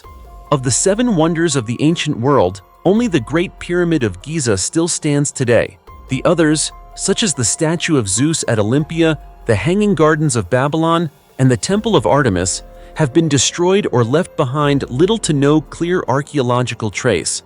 That's why reconstructing even a part of the Lighthouse of Alexandria is not just a triumph of archaeology, it is a way for us to reconnect with the extraordinary achievements of our ancestors. In a modern world filled with noise, touching a single stone that once stood in an ancient wonder is an act that makes us bow our heads, not only in awe of its greatness, but also in respect for the passage of time that has left its quiet whispers behind for those willing to listen. And now, beneath the deep waters of Alexandria, that wonder is slowly coming back to life, not just in history books, but in footage, in virtual models, and in every deep dive made by researchers. Once again, the light of Pharos shines, this time not only for ships at sea, but for all those searching for the meaning of history and memory. Truly impressive, isn't it? Perfectly preserved, 3,000-year-old mummy reveals the afterlife of ancient Egypt. In the heart of a dry desert where time seems to have stood still for thousands of years, archaeologists unexpectedly opened a stone coffin and inside lay a mummy almost perfectly preserved, as if it had been buried just yesterday. Just hearing that gives you chills, doesn't it? But this is a completely real story that recently took place in the mysterious land of ancient Egypt. The discovery was made in the El Asasef area, in Luxor, along the Nile River, not far from the Valley of the Kings, where many famous pharaohs were laid to rest. From the location alone, you can already sense that this is no ordinary find. Inside the tomb, archaeologists uncovered 2 stone coffins. Interestingly, one of them had already been opened. Inside was the mummy of a priest who held an extremely important role. He was identified as Thaw Erket If, the supervisor of the entire mummification process for the pharaohs, a role that was both highly technical and deeply spiritual. But what truly captured public attention was the second coffin. When it was opened, archaeologists revealed the mummy of a woman in an almost perfectly preserved condition, despite being around 3,000 years old. Every layer of linen wrapping, every detail of her body remained remarkably clear, leaving many in awe of the ancient Egyptians' mummification techniques. According to Egypt's Minister of Antiquities, Khalid al-Anani, the two coffins belong to different periods. One reflects the style of the 17th dynasty, while the other dates to the 18th dynasty, considered the peak of ancient Egyptian civilization. The 18th dynasty, beginning around the 13th century BC, was the era of legendary pharaohs such as Tutankhamun and Ramses II. It was a time when Egypt reached the height of its power, artistry, and religious belief. That's why every discovery from this period holds immense value for researchers. What makes this discovery even more remarkable is that the entire coffin opening process was conducted in front of international media. This was not just an excavation. It was a historic event that drew global attention. And that's not all. Inside the tomb, archaeologists also found 5 masks and approximately 1,000 Ushabti figurines, small statues that ancient Egyptians believed would serve the deceased in the afterlife. Isn't that fascinating? Ancient people didn't just prepare for death, they prepared for an entirely new life beyond it. Additionally, the tomb contained numerous skeletons and skulls dating back nearly 4,000 years, suggesting that the site may have been used across multiple generations. Each layer of remains, each set of bones, acts like a piece of a puzzle, helping to tell the story of life, death, and belief in one of the greatest civilizations in human history. However, one mystery still remains. The identity of the woman in the second coffin is still unknown. Who was she? A noblewoman? A high-ranking figure in society? Or someone with a special role in religious rituals? Archaeologists continue their research, hoping that more secrets will gradually come to light. But one thing is certain, discoveries like this don't just help us understand the past. They also remind us that what ancient people believed and prepared for in death can be far more complex and profound than we might imagine today. So what do you think? Are these mummies simply historical remains, or could they be a doorway to a world that modern humanity still doesn't fully understand? Feel free to share your thoughts in the comments below so we can explore this mystery together. The mysterious girl, buried among shells in a 5,900-year-old tomb. More than 5,900 years ago, a mysterious young woman, with the powerful arms of an athlete, was laid to rest in an ancient tomb along the Caribbean coast, becoming one of the most significant archaeological discoveries in Lower Central America. This tomb, identified as the oldest in the region, has drawn widespread attention from scientists and researchers. Recently, a study published in the scientific journal Antiquity revealed unique details about burial practices in Central America thousands of years ago. Based on this very site, Professor Mirjana Roxandic, an anthropologist at the University of Winnipeg, Canada, and the lead researcher, stated that what makes this tomb remarkable is the astonishing level of preservation of the skeleton. Despite the tropical climate of Central America, which typically causes rapid decomposition of remains and artifacts, the woman's skeleton remained intact, thanks to a sophisticated burial method, likely carried out by her loved ones. The remains reveal that the woman died between the ages of 25 and 40. Although she stood at a modest height of about 4 feet 11 inches, she had a strong, well-built body, especially her muscular arms, which resembled those of a trained athlete. She was laid on her back inside the tomb, with her legs bent and her arms extended along her sides, at a depth of about 7.5 feet below the ground surface. The tomb itself had an oval shape and was covered with a layer of soil mixed with shells, snails, and other mollusks. These shell materials played a crucial role in reducing the soil's acidity, allowing the skeleton to remain exceptionally well preserved for thousands of years. Even more interesting is that the site also contains shell mounds, structures commonly found in archaeological contexts, often associated with burial rituals or used to mark important locations. Archaeologists believe that this woman was not an ordinary individual, but likely a skilled paddler, someone who regularly rowed boats. This would explain her unusually strong arms. In fact, the image of a strong woman with powerful upper body strength is not uncommon in communities from this region, especially in Monkey Point, where the tomb was discovered. Monkey Point, located along the coast of Nicaragua, a Central American country with a population of about 6 million people, still preserves similar traditions across generations. The local people continue to rely on boating and fishing as part of their daily lives. This tomb is not only an important archaeological landmark, but also a window into the distant past of Central America, helping us better understand the customs, lifestyles, and physical resilience of people who lived thousands of years ago.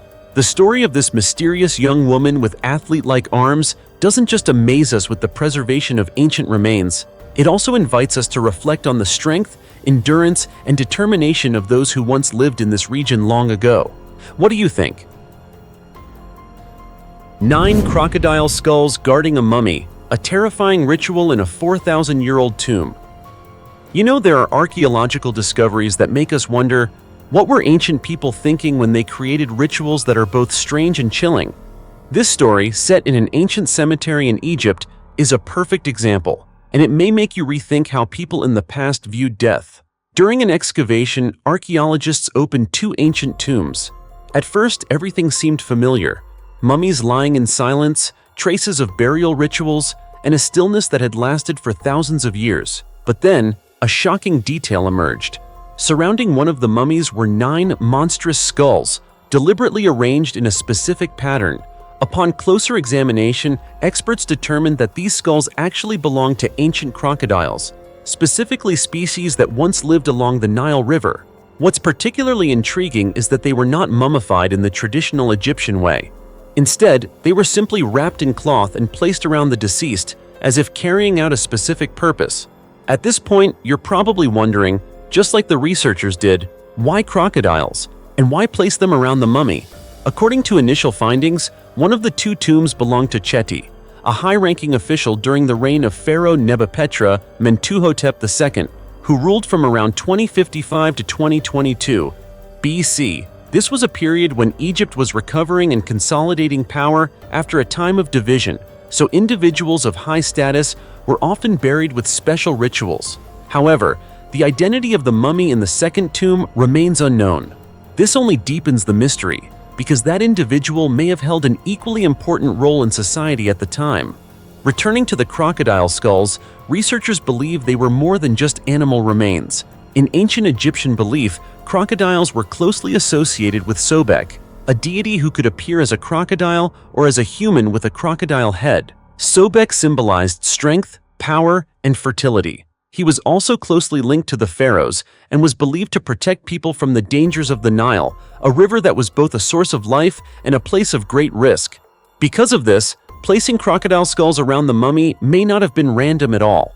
It could have been a protective ritual, surrounding the deceased with the power of Sobek to safeguard them on their journey into the afterlife. Just think about it. If ancient people believed that death was only the beginning of a new journey, then preparing guardians for that journey makes perfect sense.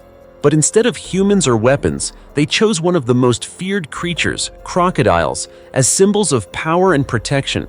What's truly astonishing is that these skulls remained there for nearly 4,000 years, lying silently in the darkness until they were discovered by modern humans. And even though many theories have been proposed, the biggest question still remains. Was this simply a symbolic ritual, or was it truly meant to protect the soul of the deceased according to ancient beliefs? What about you? If you were standing in front of a tomb surrounded by such skulls, would you see it as a religious practice or something even more terrifying? Leave your thoughts in the comments below. We'd love to hear your perspective. 30 mummies, preserved intact, after 4,300 years, buried beneath the sands of Egypt. A barren desert, winds howling as sand sweeps across the land, not a single sign of life. And yet, beneath that seemingly lifeless surface lies a secret that has shaken the entire archaeological world. Can you believe it? It sounds unbelievable, doesn't it? I felt the same way, but this truly happened in Egypt. It all began when Egyptian archaeologists carried out an excavation in an area west of the Step Pyramid, one of the oldest stone structures ever built by humanity. This region is part of Saqqara, a site long known as the burial ground of ancient Egyptian nobility. For thousands of years, the area had been looted countless times, leading many to believe that nothing of value remained. But this time, history proved otherwise. At a depth of about 36 feet below the ground, archaeologists uncovered an ancient tomb dating back 4,300 years. What stunned everyone was what lay inside. As many as 30 mummies, still perfectly preserved, resting within tightly sealed limestone coffins. Just think about it. Over 4,300 years have passed, through countless changes in time, wars, and even human greed, and yet these coffins remained untouched. There were no signs of forced entry, no unusual cracks. It was as if some invisible force had protected them for millennia. What does that suggest? And that's not all. What makes this discovery even more remarkable is the way the coffins were crafted.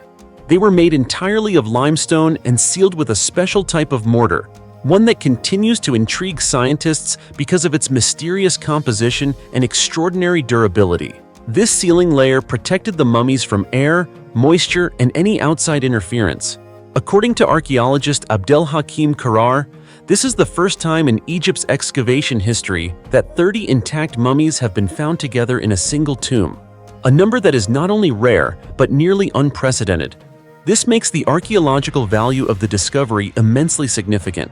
After examination and analysis, experts determined that these mummies date back to the 5th dynasty, part of the Old Kingdom period, roughly between 2494 and 2354 BC. This was a time when Egyptian civilization reached its peak in architecture, religion, and burial practices. That's why every detail within this tomb could serve as a key to better understanding the ancient Egyptian world. But the mystery doesn't end there. What puzzled researchers the most was the arrangement of the mummies. Instead of being placed in burial chambers as usual, the bodies were positioned within wall niches, a highly unusual and rarely seen layout. Could this have been a special ritual? Or perhaps evidence of a distinct social class we have yet to uncover? Even the wooden coffins within the tomb remained intact, showing no signs of damage. This only deepens the mystery, because in a region known for being repeatedly looted over thousands of years, the preservation of everything in such pristine condition seems almost impossible. And the journey of discovery is far from over. In the near future, archaeologists will begin detailed examinations of each of these newly discovered mummies. They hope that beneath those layers of linen wrappings lie answers to many unanswered questions. Who were these individuals? What social class did they belong to? And why were they buried in such an unusual manner? Could this be a lost ritual? Or a secret never recorded in history? And what about you if you were standing before that tomb, surrounded by deep darkness and silent coffins that have rested for 4,300 years? What would you feel? Fear or curiosity? Share your thoughts, because perhaps your perspective could be the key to unlocking mysteries humanity has been searching for all along. Perfect 300-year-old mummy. Dark mystery unfolds just hours after the coffin was opened. My friends, as you know, our ancient world is always mysterious and fascinating in its own way. Some secrets of history aren't written in books, they lie silently beneath the earth, waiting for the day they are awakened. But what's truly unsettling is this. Not every secret, once revealed, remains as peaceful as it first appears. Some things, once disturbed, begin to change everything. And the story I'm about to tell you is exactly like that. A powerful reminder that history's greatest secrets truly rest beneath the ground. Yes, this story takes us to a region in China where archaeologists made a discovery that sent chills down everyone's spine. In Xiangcheng, Henan province, during what seemed like a routine excavation, researchers uncovered 3 ancient bodies, but among them was one that made everyone stop, take a closer look, and stand in awe. It was an almost perfectly preserved mummy of a man, believed to be around 300 years old, lying in his coffin as if he had merely fallen asleep. His clothing suggested that he had once been a high-ranking official during the Qing Dynasty, a historical period in China that lasted from 1644 to 1912. Every fold of fabric, every detail remained clear, with no signs of decay. But what truly shocked everyone was not just the level of preservation, it was what happened next. You see, right after the coffin was opened, the mummy's face looked almost normal. So much so that it gave people the eerie feeling that he was somehow still present. But within just a few hours, everything began to change. The skin on his face gradually turned dark, and a foul odor began to spread through the air. Then, piece by piece, the rest of the body started to transform, as if time itself had suddenly resumed, continuing the work it had left unfinished centuries ago. Think about it, what could have preserved that body so perfectly for 300 years, only for it to change so drastically in just a matter of hours? Can you answer that? According to archaeologist Dr. Lucas Nickel, ancient people used special methods to preserve the dead. The body was placed inside a large, sturdy coffin, carefully coated with layers of lacquer. In addition, the mummy was covered with a layer of charcoal. This may have acted as a barrier against bacteria, allowing the body to remain nearly intact for centuries. But once that protective seal was broken, everything seemed to change almost instantly. This may also be the most reasonable explanation for what happened. In fact, a similar discovery in 2011 also drew attention from China's archaeological community. In Jiangsu province, scientists found another remarkably well-preserved mummy buried about 6.5 feet underground. Astonishingly, the body remained intact from head to toe, showing no signs of deterioration. Further research revealed that this was the body of a woman approximately 5 feet tall, who lived during the Ming Dynasty, nearly 700 years ago. Not only was she well preserved, but evidence also suggested she belonged to the noble class and was buried with special funeral rites. Two discoveries from two different time periods, yet sharing one striking similarity. The burial and preservation techniques of ancient people were far more sophisticated than we ever imagined. Even today, Chinese archaeologists continue to study these mysterious mummies in greater depth. They hope to uncover the secrets behind these preservation methods and gain a deeper understanding of funeral practices during the Qing and Ming dynasties. But one big question still remains. Did ancient people possess knowledge that we still cannot fully explain today? And are the strange changes observed after opening these coffins simply natural reactions, or is there something deeper hidden beneath the surface? So let me ask you honestly, if you were to witness a face that looked almost alive suddenly turn dark within just a few hours, how would you feel? Fear or curiosity to uncover what really happened? Don't hesitate to share your bold thoughts in the comments below. 1,400-year-old prince's tomb, hidden between a pub and a supermarket. My friend, have you ever walked past a familiar street, glanced at an ordinary empty lot, without realizing that beneath it could lie an entire chapter of history buried for thousands of years? If not, then come with me to a quiet town called Prittlewell, in Essex, northeast of London. Here, there is a simple grassy patch located right next to a pub and a supermarket. Cars pass by every day. People go about their normal lives, yet no one notices. And no one suspects that right beneath their feet, a prince has been resting there for 1,400 years. Recently, British archaeologists surveying the area discovered what has been described as the Chamber of the Afterlife, belonging to Prince Sayexa, the brother of a well-known Anglo-Saxon king in English history. As I mentioned earlier, what makes this discovery so astonishing is not just the identity of the person buried there, but the fact that the tomb remained hidden for over a millennium without anyone knowing. Just think about it. A royal tomb filled with valuable treasures, located right beside a busy road, yet never touched by grave robbers. Isn't that almost impossible in archaeology? As you know, most ancient tombs were looted long ago, and yet somehow, the tomb of Prince Sayexa remained intact. Even though the mound above it had collapsed over time, and countless historical changes had passed, everything inside was preserved just as it was on the day of burial. Even more astonishing, modern structures like the nearby pub and supermarket seem to have unknowingly avoided the exact location of the tomb, a coincidence that sends chills down your spine. When excavations began, archaeologists discovered that the tomb was not merely a burial site, but more like a room for the living. Everything inside was carefully arranged, familiar and orderly, as if its owner were simply embarking on another journey. At the center of the chamber lay the prince's coffin, serving as a bed. Surrounding it were approximately 40 royal artifacts. These included finely crafted jewelry, weapons such as swords, shields, and spears, as well as items bearing influences from distant lands. Among the most remarkable finds were an ancient lyre, a rare musical instrument, gold decorative elements from a wooden vessel, and even a flag believed to originate from the eastern Mediterranean, possibly brought back from a Christian pilgrimage. These details suggest that the prince was not only of high status, but also had connections to cultures beyond his own land. According to Sophie Jackson, research director at the Museum of London Archaeology, Prince Sayexa is believed to have died between 575 and 605 AD. What many find particularly tragic is that he may have passed away at a very young age, likely still in his teenage years.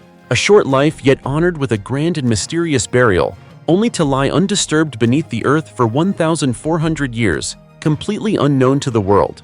What's even more remarkable is that the site was first discovered in 2003, but it took 15 years of research and excavation before archaeologists could fully reveal its significance. This alone reflects the scale and importance of the discovery. Through this tomb, we also gain deeper insight into the Anglo-Saxons, a people originating from Germanic tribes who migrated to the British Isles in the 5th century, helping shape the rich cultural foundation of modern England. But my friends, what truly makes us pause and think is not just the treasures, but the question: how could such a valuable tomb remain hidden in the middle of the modern world for thousands of years without anyone knowing? Was it merely a coincidence or a secret that history has yet to reveal? Can you answer that? Two towers standing atop a mountain, a 1,300-year-old mystery that even experts can't fully explain. Just imagine this scene for a moment. On a misty afternoon, you stand at a distance, gazing at a mountain. Suddenly, you notice two massive rock formations rising straight up, pressed closely together like pillars holding up the sky. And on top of them stand two ancient towers, as if a single strong gust of wind could bring everything crashing down at any moment. How would you feel? Just thinking about it sends chills down your spine, doesn't it? But what's even more unsettling is that this structure truly exists. Welcome to one of China's strangest architectural mysteries, Twin Towers Mountain, a place where even modern scientists and engineers struggle to provide a complete explanation. Located in Chengde City, Hebei Province, this mountain has long been a well-known attraction. But what makes it extraordinary isn't just its grandeur, it's its unnatural structure. Two massive stone pillars rise straight from the ground. Their bases are relatively narrow, while their tops expand outward, creating a striking sense of imbalance, as if the entire structure is resting on a fragile point of support. Many visitors feel uneasy the first time they see it. No matter how you look at it, it seems impossible for such formations to remain standing for long. Some even compare them to two giant stone mushrooms that could collapse at any moment. And yet, what makes this story even more unbelievable is what sits atop these pillars. Two ancient towers that have stood for over 1,000 years. Doesn't that sound almost impossible? A place that is nearly impossible to climb. Yet ancient people somehow transported materials, constructed, and completed two solid brick structures there. According to visitors who have seen it in person, the northern peak stands about 115 feet tall, stretches nearly 243 feet in length, and has a diameter of around 49 feet. The southern peak is slightly lower, about 98 feet tall, with a diameter of roughly 26 feet. The two rock pillars stand side by side like twins, forming a scene that is both majestic and terrifying. And on top of these pillars of the sky, the two ancient towers remain, silent witnesses to the passage of more than a millennium. From a distance, you can clearly see the stacked blue bricks, the sharp square roof lines, and even faint glimpses of wind chimes hanging from the corners. Everything about them feels ancient and eerie, as if they no longer belong to the human world. According to historical records, these towers were built during the Liao Dynasty, roughly 1,000 to 1,300 years ago. Their builders are believed to have been the Khitan people, an ancient group that once lived in this region. But the biggest question remains unanswered. How were they built? Even today, with modern technology, constructing anything on such steep and dangerous terrain would be extremely difficult. So how did people accomplish this over 1,000 years ago without machinery? Some experts suggest that the bricks used have unique features. On the back, they contain 6 to 7 rough grooves. Based on this detail, researchers speculate that the builders may have come from the Liaoning region, known for advanced construction techniques in ancient times. But no matter how it's explained, the core mystery remains. How did they transport materials up there? How did they maintain balance on such a dangerous foundation? Some believe these towers were not merely architectural feats, but also carried deep spiritual meaning.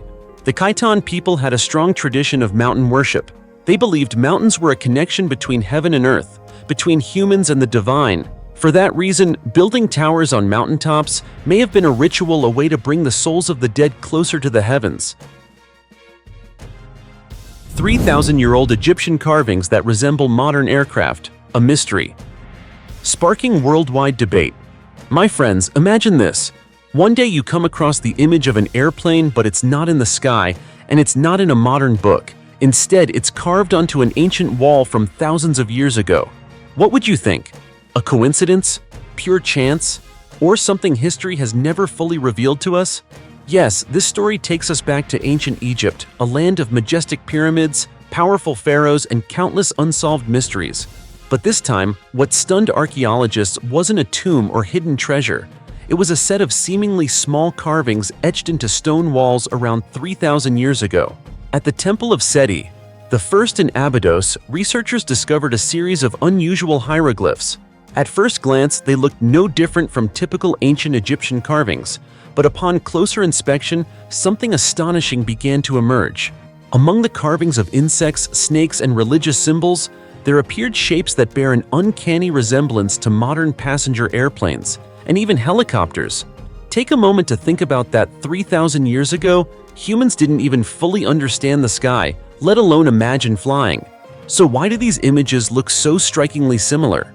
Is it just our imagination, or evidence of something beyond conventional logic? From here, a wave of theories began to surface. Some believe that ancient Egyptian civilization may have reached an advanced level of technology, perhaps even capable of creating flying machines. Others go even further, suggesting that visitors from the future may have traveled back in time, bringing with them images of airplanes and helicopters, either intentionally or accidentally leaving traces behind. And of course, we can't ignore one of the most controversial theories of all: extraterrestrials. According to some, beings from distant planets once visited Earth, bringing advanced technology and sharing knowledge with ancient humans. Monumental structures like the pyramids and even Stonehenge are often cited as evidence supporting this idea. UFO researcher Steve Meera even traveled across the UK presenting this mystery. During a conference in Warminster, he pointed to the carvings and said, "Look closely, it has rotor blades, it has a tail." Then he posed a question that left many deep in thought. Why were ancient people able to depict objects resembling modern aircraft when airplanes have only existed for just over 100 years? It's certainly fascinating, but not everyone is convinced. Many scientists and Egyptologists offer a more grounded explanation. According to them, these aircraft-like shapes are actually the result of overlapping carvings, a common technique in ancient times. Pharaohs often had multiple names, each represented by different hieroglyphs. When a new ruler ascended the throne, they would sometimes carve their name over that of their predecessor. Over time, these layers of inscriptions overlapped, creating random composite shapes. When viewed through a modern lens, we interpret them as airplanes or helicopters. In fact, some digitally enhanced images have revealed these overlapping layers more clearly, lending strong support to the scientific explanation. So in the end, what is the truth? Are these the remnants of lost technology? Evidence of time travel? Or simply a strange coincidence created by human hands thousands of years ago? What do you think? Because honestly, I still can't answer that question. 70-million-year-old dinosaur. Graveyard buried in Spain. Let's travel to eastern Spain, where not long ago, during the construction of a high-speed railway line, workers accidentally stumbled upon a discovery that stunned the scientific world. This wasn't just a few scattered bones, nor was it treasure made of gold and jewels. It was an entire massive dinosaur graveyard, containing up to 8,000 fossil specimens from at least 8 different species. Just hearing that is overwhelming, isn't it? This site, later named Lo Hueco by scientists, quickly became one of the largest and most diverse dinosaur fossil locations ever found in Europe. The fossils here date back around 70 million years, just about 4 million years before the dinosaurs went extinct, a period for which science previously had very limited data. What does that mean? It means we are facing a rare opportunity to understand the world of dinosaurs right before they disappeared from Earth. According to paleontologist José Luis Sanz, the lead researcher, these fossils reveal an incredibly rich ecosystem. Among them, the most prominent are the titanosaurs, long-necked giants that were among the largest herbivorous dinosaurs to ever exist. These enormous creatures once roamed the land, leaving behind footprints that, millions of years later, rested quietly beneath layers of mud, waiting to be discovered. But titanosaurs were not alone. Scientists also uncovered fossils of other species, such as Rhabdodon, a smaller dinosaur with teeth specialized for grinding plants, and ankylosaurs, armored dinosaurs equipped with powerful tails used for defense. And of course, there were predators as well. Among them were dromaeosaurs, fast, highly aggressive carnivorous dinosaurs measuring about 6 feet in length. The presence of both prey and predators suggests that this was once a complete and balanced ecosystem. The discoveries didn't stop there. Researchers also found fossils of turtles and prehistoric crocodiles, all preserved within layers of clay and mud, clear evidence of a river or wetland environment. So what caused so many creatures to end up buried in one place? Many scientists believe that a massive flood may have swept through the area, carrying everything with it and burying it in sediment. A natural disaster that inadvertently became a time capsule, preserving everything for tens of millions of years. But what makes this discovery even more remarkable is what it reveals about the extinction of dinosaurs.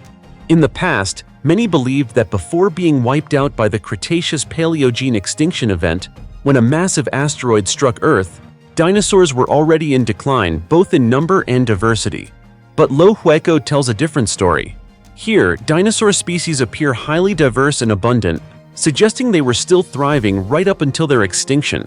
According to paleontologist Darren Naish, this discovery supports the idea that dinosaurs were not gradually weakening before they vanished, but may have been wiped out suddenly. Doesn't that thought send a chill down your spine? A vibrant world, full of life suddenly erased in a single moment of cosmic history. Today, scientists continue to study these fossils. Bones, teeth, and even traces of plants and small organisms are being analyzed in laboratories, with the hope of reconstructing a complete picture of life 70 million years ago. And the big question still remains. Is Lo Hueco revealing the final moments of the age of dinosaurs? Or is it just a small glimpse into a much larger story we have yet to fully understand? And what about you if you could travel back 70 million years and stand in this graveyard when it was still a living world? Would you dare? As for me, I don't think I would. It's truly terrifying. 150,000-year-old pipes beneath a Chinese pyramid, evidence of a lost civilization. In a remote mountainous region of Qinghai Province in northwestern China, there stands a mountain known as Baigong. At its summit lie the remains of a strange structure, often referred to as the Baigong Pyramid. But unlike the famous pyramids of the world, this site has been heavily eroded over time, leaving behind only fragments of ruins and lingering mystery. In the past, the structure reportedly had 3 triangular entrances located on different sides. Today, however, 2 of them have completely collapsed, leaving only a single accessible entrance, and it is through this remaining passage that a discovery emerged, one that has left archaeologists deeply puzzled. Inside the cave, researchers found a complex network of metal pipes, some measuring up to about 1.5 feet in diameter. These pipes are not randomly scattered. They extend deep into the mountain as if leading somewhere unknown. Just imagine that for a moment in such a remote location, there exists a system resembling a modern industrial pipeline. Does that seem normal? Of course not. Even more intriguing, along the nearby shores of Tosan Lake, scientists discovered many more similar pipes of varying sizes and shapes. Some protrude above the surface, while others are buried deep in the mud. Together, they form a strange picture, as if this once belonged to a complete system. Fascinated by these unusual artifacts, the Beijing Institute of Geology analyzed the Baigong pipes using a technique known as thermoluminescence. This method allows scientists to determine the last time an object was exposed to high temperatures. The results suggested that these pipes were formed approximately 150,000 years ago. Do you notice the contradiction? According to previous studies, humans only began appearing in this region around 100,000 years ago, about 30,000 years before present in earlier local estimates. And at that time, they lived as nomads. So how could such a sophisticated system have been created tens of thousands of years earlier? But the mystery doesn't end there. When analyzing the composition, scientists found that the pipes contain iron oxide, silicon dioxide, and calcium oxide. However, about 8% of the material could not be identified, an unknown component that science still cannot fully explain. This has led to a wide range of theories. Some believe these are the remnants of an advanced ancient civilization that has since disappeared. Perhaps they built a system to channel water from the nearby lake for a specific purpose, possibly even for cooling some kind of structure. But then another detail makes things even more puzzling. To the north of Baigong Mountain are two lakes, one freshwater and one saltwater. Strangely, all the pipes are found only around the saltwater lake, with no trace near the freshwater one. So why saltwater? Some theories suggest that saltwater may have been used for electrolysis, producing hydrogen and oxygen, key components of fuel. This idea has led some to draw comparisons to modern technology, even jet propulsion. At this point, does the story begin to feel like it's going far beyond conventional history? Because of this, some have proposed a bold hypothesis. The creators of these pipes may not have been human at all. However, other scientists offer a more grounded explanation. They suggest that these pipes may actually be fossilized tree roots. Evidence for this includes traces of organic material and ring-like patterns similar to wood grain found in some samples. Under certain geological conditions, tree roots can mineralize and take on metal-like structures, forming shapes that resemble pipes. Of course, all of this remains hypothetical. The truth is still unknown. So what do you think? Are these the remains of a forgotten civilization, a strange natural phenomenon, or evidence of something beyond human understanding? As for me, I believe that until history is rewritten, mysteries like the Baigong pipes will remain right where they are, challenging the limits of science and the imagination of humanity. 2,400-year-old mysterious artifact reveals fascinating insights into ancient intelligence. My friend, have you ever wondered, before maps existed, before compasses, before telescopes, even before humans truly understood what science was, how did they navigate the world? Well, the answer may lie right above us, the sky. And more remarkably, over 2,000 years ago, there were people who didn't just look up at the sky, they found a way to bring it down to earth. Evidence of this comes from a small village called Piccolo in northeastern Italy, where scientists from the Italian National Institute for Astrophysics discovered a strange artifact, a stone slab dating back around 2,400 years. At first, it might not sound like much, right? But what makes it extraordinary lies in what's carved on its surface. The stone is shaped like a circular disc, about 20 inches in diameter and roughly 12 inches thick, similar in size to a car tire. But what truly sets it apart are the intricate symbols engraved across it. These are not random drawings, they closely resemble familiar constellations.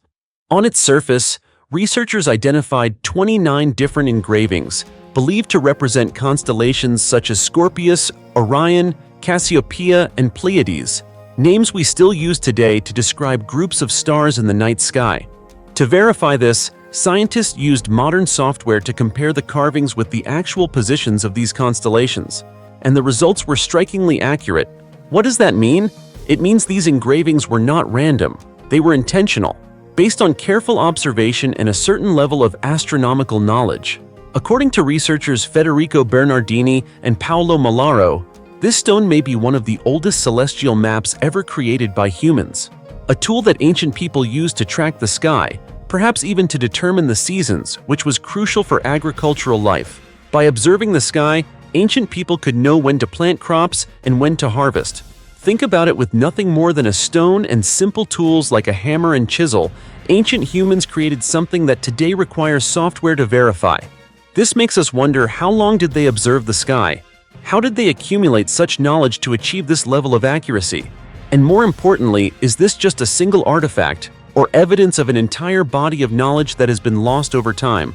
This stone, though small, opens a vast doorway, connecting modern science with ancient intelligence. It suggests that what we consider knowledge today may have existed long ago, only to be forgotten with time.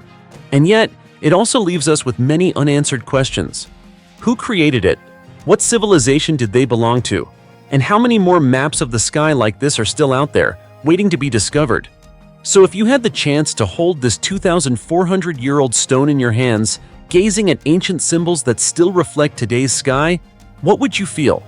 A sense of awe, or perhaps a chill, realizing that ancient people may have understood the universe far more than we imagine?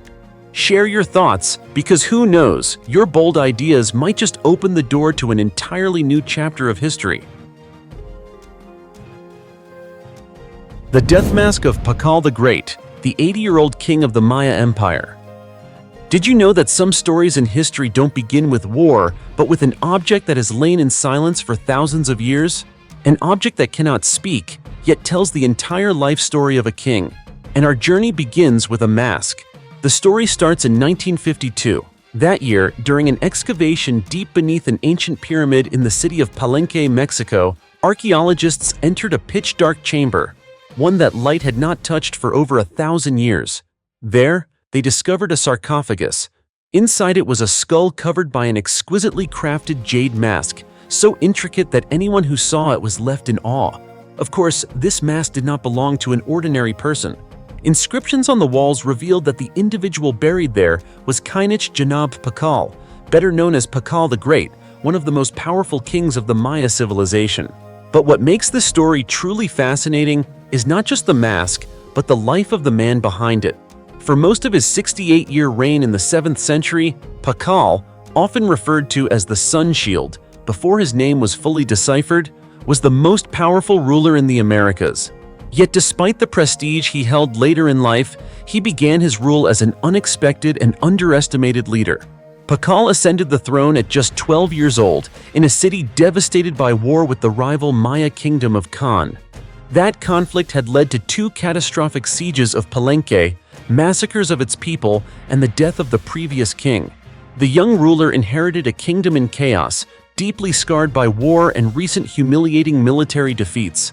Most of its magnificent structures had been reduced to ruins, and a large portion of the population lay dead, struck down by arrows, spears, and obsidian-bladed weapons wielded by Khan's fierce warriors. The once thriving maize fields had been burned, and the threat of famine loomed. That was the legacy Pacal inherited. At an age when many are still learning about responsibility, the boy had to carry the fate of an entire kingdom on his shoulders. In his early years, his mother, Lady Sak Kuk, served as regent, guiding him step by step in becoming a true leader. But what's remarkable is that Pacal did not fall. Instead, he grew stronger through hardship. News of a young, ambitious king determined to restore Palenque began to spread, and soon enough, the old enemy, the kingdom of Kan, returned once again, intending to wipe Palenque off the map for good. But this time, things were different. Thanks to intelligence from spies, Pacal mobilized his forces and launched a counterattack. The battle was fierce, but in the end, Palenque's army emerged victorious.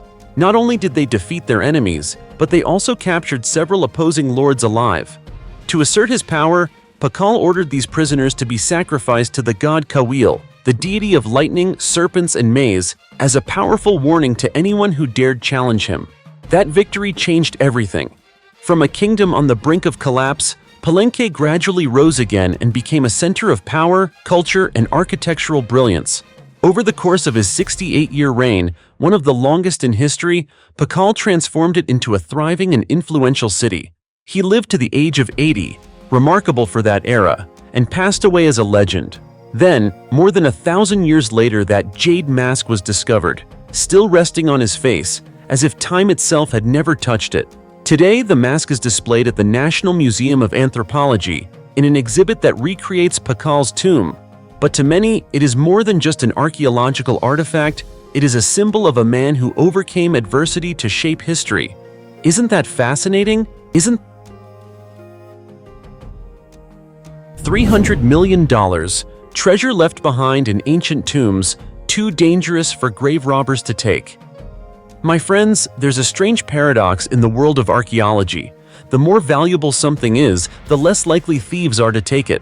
Sounds unbelievable, right? But today's story might change your mind. There exists a treasure found in ancient Chinese tombs, worth hundreds of millions of dollars, that is often left completely untouched, even when everything else around it has been looted. So what is it that makes even the greediest grave robbers hesitate?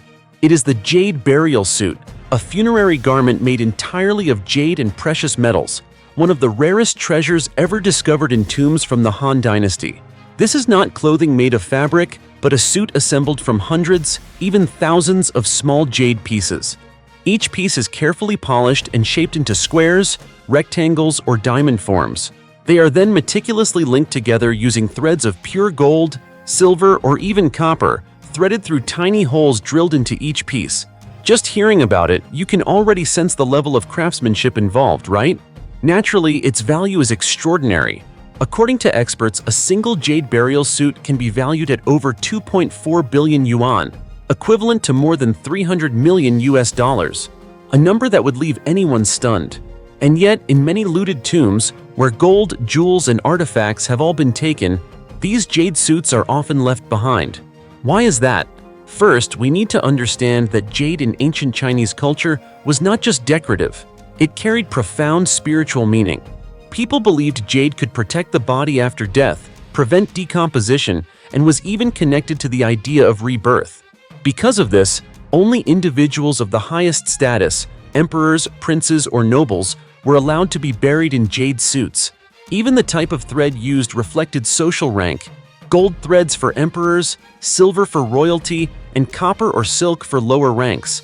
In other words, this was not just an object, it was a symbol of ultimate power. But here's the real question. If the jade suit is so valuable, why wouldn't tomb robbers, who were willing to loot entire royal tombs, take it? Many theories have been proposed, but one of the most convincing is this: no one dared to sell it. Think about it. A jade burial suit is a one-of-a-kind artifact tied directly to royalty. It cannot appear anywhere without raising suspicion. If an ordinary person suddenly possessed such an item, it would be like confessing to a crime. No black market would dare to buy it. No one would dare to display it. It's like a ticking bomb for any thief. Because of this, even the most greedy grave robbers in the past would often dismantle the suit just to extract the gold threads, leaving behind scattered jade pieces. That's why archaeologists frequently find loose jade fragments rather than complete suits. But that was the past. Today, modern tomb robbers are no longer restrained by such fears. They are willing to take anything of value: artifacts, coffins, even human remains. And this has made the remaining jade burial suits more precious than ever. One of the most famous examples is the jade suit of Liu Sheng, which is currently displayed at the Hebei Museum. It is considered one of the most intricate and ancient jade burial suits ever discovered. But beyond its material worth, what truly makes the jade burial suit special is the story behind it. A story about belief, about power, and about how humans confront death. What do you think? The remains of a child buried with beasts. At the Majunsuo site near the town of Outokumpu in eastern Finland, an ancient grave was excavated by archaeologists in 1991. At first glance, it looked like nothing more than an ordinary patch of ground. But once the first layer of soil was removed, the past began to speak. This was the resting place of a child, no name, no known gender, who had lived about 8,000 years ago during the Mesolithic period. The only remains were a few small teeth, the sole evidence that the buried individual was a child between approximately 3 and 10 years old. And yet, it is precisely this fragility that opens a rich window of archaeological insight. What was found surrounding the child tells a complex, delicate, and deeply emotional story about how ancient people treated death, especially the death of the young. At the base of the grave, researchers discovered 2 quartz arrowheads, crafted in the characteristic trapezoidal shape of the Stone Age. From these small artifacts alone, experts estimated that the grave dates back to around 6000 BC. These arrowheads were not merely hunting tools. They also carried cultural and possibly ritual meaning, perhaps serving as blessings for the child's journey into the afterlife.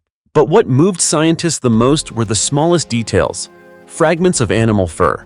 Through soil analysis, experts identified fine down feathers from waterfowl, likely used as a soft layer, a kind of feather bed for the child's body. This detail is deeply touching. In a society as materially limited as the Stone Age, placing a child upon such a soft layer speaks volumes about the boundless love of the community or of the child's parents long ago. The discoveries did not stop there.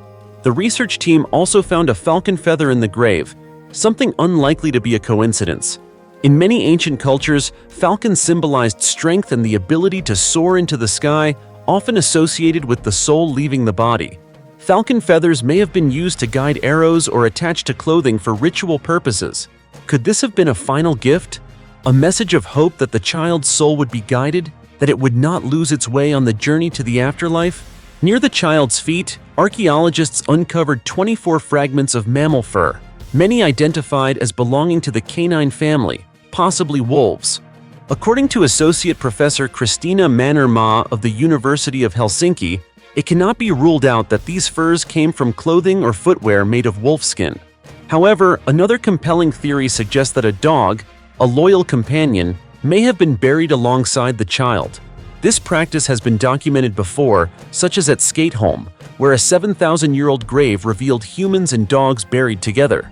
If this theory holds true, it reflects the deep bond between humans and animals that began very early in human history. In addition, archaeologists uncovered traces of plant fibers, possibly from willow or nettle. These materials were commonly used in ancient times to weave clothing or make fishing nets. Their presence suggests that the community did not only prepare for death, but also included everyday items, as if they believed the child would continue to live, to need clothing, and to be cared for in the next world. You see, even though this is just a small grave, hidden deep within forests and time, it opens up an immense wealth of knowledge about life, beliefs, and compassion from over 80 centuries ago. In the cold darkness of prehistory, the act of placing a child on a soft bed of feathers, with tools, feathers, and perhaps even a loyal animal companion was not just burial, it was remembrance, a ritual filled with love, hope, and belief. Today, as we examine these details through microscopes and modern technology, we learn not only how our ancestors survived, but also glimpse the depth of their humanity. And perhaps what truly defines civilization is not just tools or materials, but emotion, the invisible connection between the living and the dead, between the distant past and the present today. The 3,000-year-old mummy of an Egyptian priestess, a secret that sent scientists shivering. For more than 3,000 years, a body lay motionless in the darkness, wrapped tightly in layers of linen, carrying secrets that had never been revealed. And then, in just a few moments, modern technology managed to see through it all, as if time had never existed. It sounds unbelievable, doesn't it? But this is the true story of the mummy of Meresamun, an ancient Egyptian priestess who is now slowly telling her life story in a way even she could never have imagined. Meresamun, her name in Egyptian means Amun loves her. The name alone suggests a status far from ordinary. She lived around 800 BC in Thebes, one of the most important religious centers of ancient Egypt. Not just anyone could become a priestess there. It was a role reserved for individuals of noble status, carefully selected and entrusted with special responsibilities in sacred rituals. Meresamun's duties were not merely ceremonial. She sang hymns, performed religious rites, and even took part in divination, an activity the ancient Egyptians believed could connect them with the gods. In simpler terms, she served as a bridge between humans and the supernatural world. Hearing that, does it send a chill down your spine? It probably does. Today, however, Meresamun's mummy is no longer in Egypt. Instead, it is preserved at the Oriental Institute of the University of Chicago. It was brought there in 1920 when the renowned Egyptologist James Henry Breasted acquired it during an archaeological expedition. For decades afterward, the mummy remained almost silent until technology finally gave it a voice. Using modern X-ray scanning techniques, scientists were able to unlock Meresamun's body without touching a single layer of linen. No destruction, no physical interference, just scanning beams, and an entire life began to unfold. Do you know what the first thing they discovered was? Her height. She stood about 5 feet 6 inches, which was relatively tall for that time. She also died very young, between the ages of 20 and 30. A short life, yet preserved for thousands of years. But that's not all.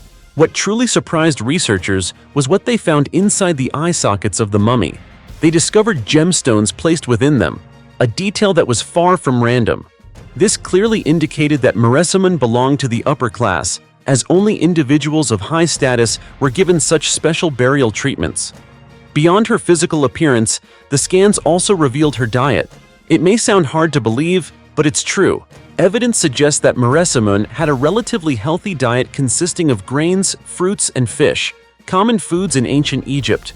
However, there is one very ordinary yet fascinating detail. Her teeth were significantly worn down. The cause wasn't disease, but rather the way food was prepared. At that time, people used stone tools to grind grain, and in the process, tiny grains of sand would mix into the flour.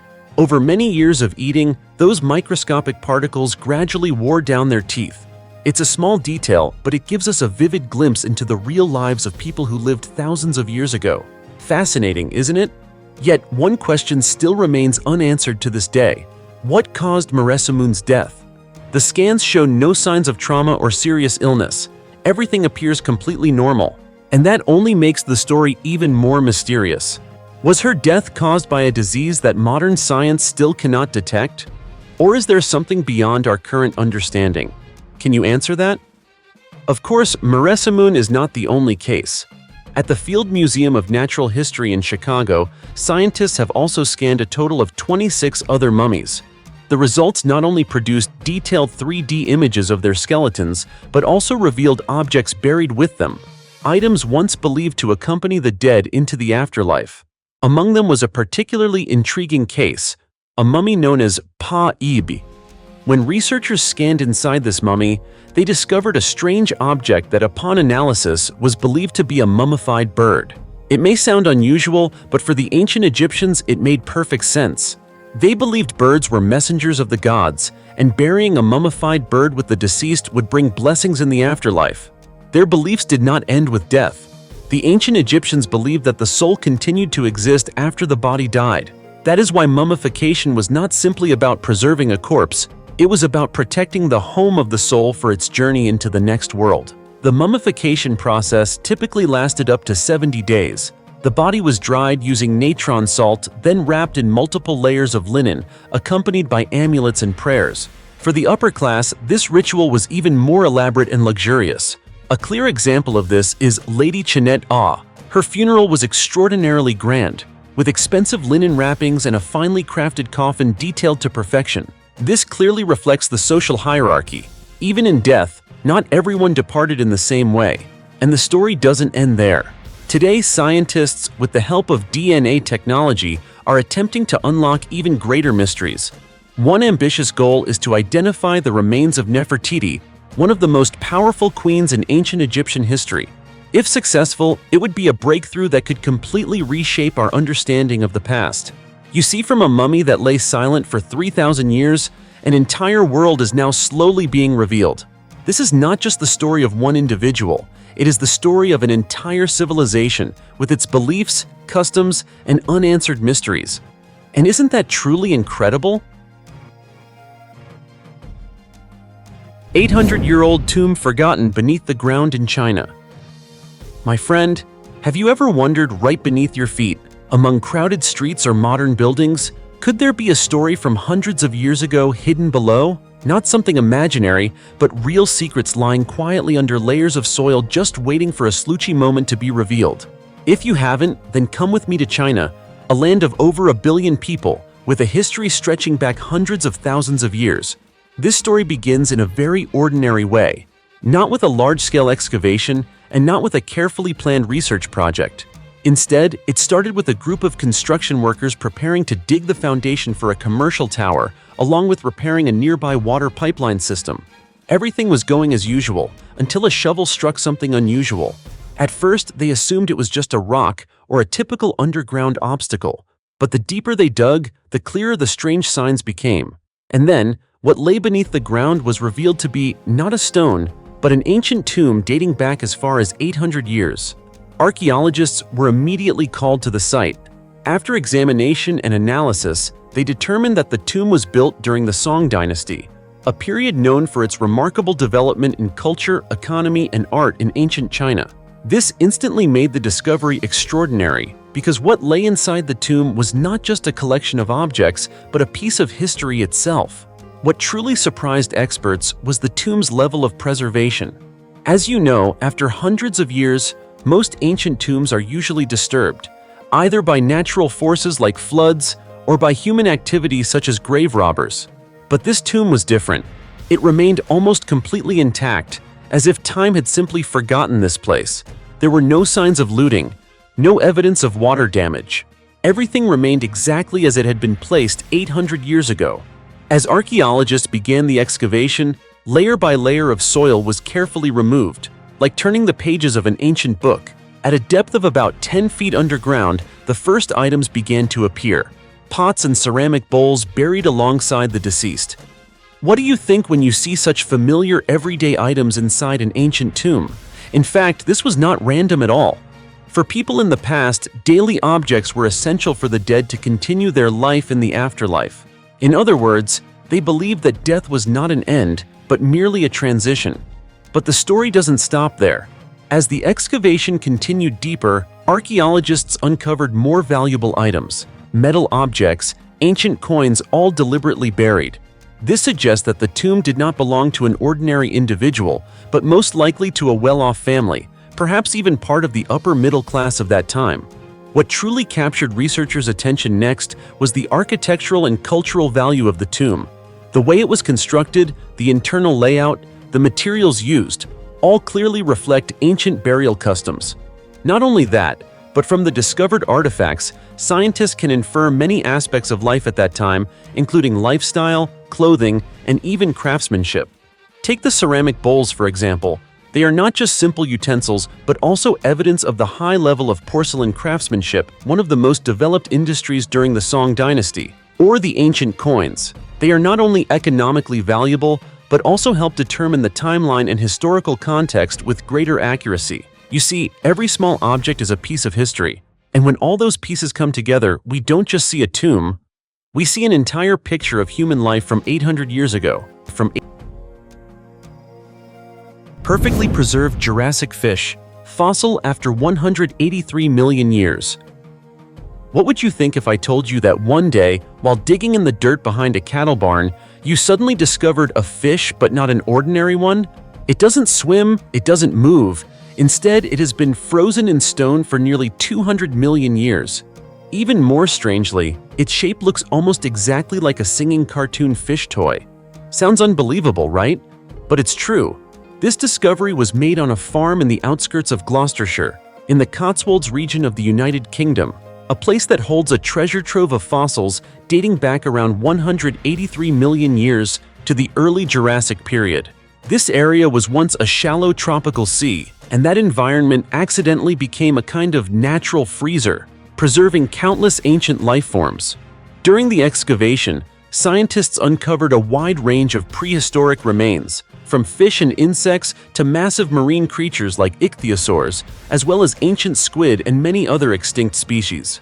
But among more than 180 fossil specimens recorded, one find made everyone stop and take a closer look: a nearly perfect, three-dimensional fish head. This specimen belongs to Pacal, an extinct genus of ray-finned fish.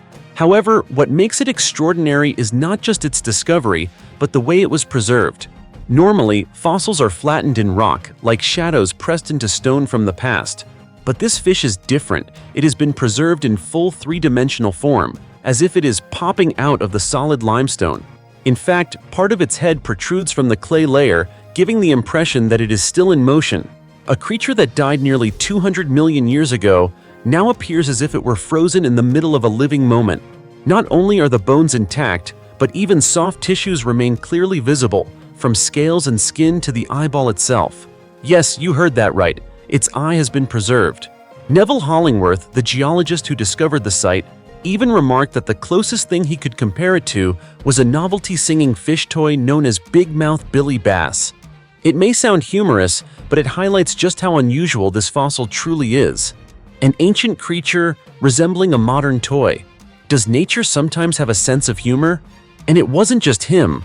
Sally Hollingworth, who directly coordinated the excavation, also admitted she had never seen anything like it before. Looking at the specimen, she could clearly make out layers of scales, skin, the spine, and even the eyes, which seemed to stare right back at her. That must have been an unsettling feeling. To study it more closely, the team contacted ThinkC 3D, a company specializing in 3D fossil modeling.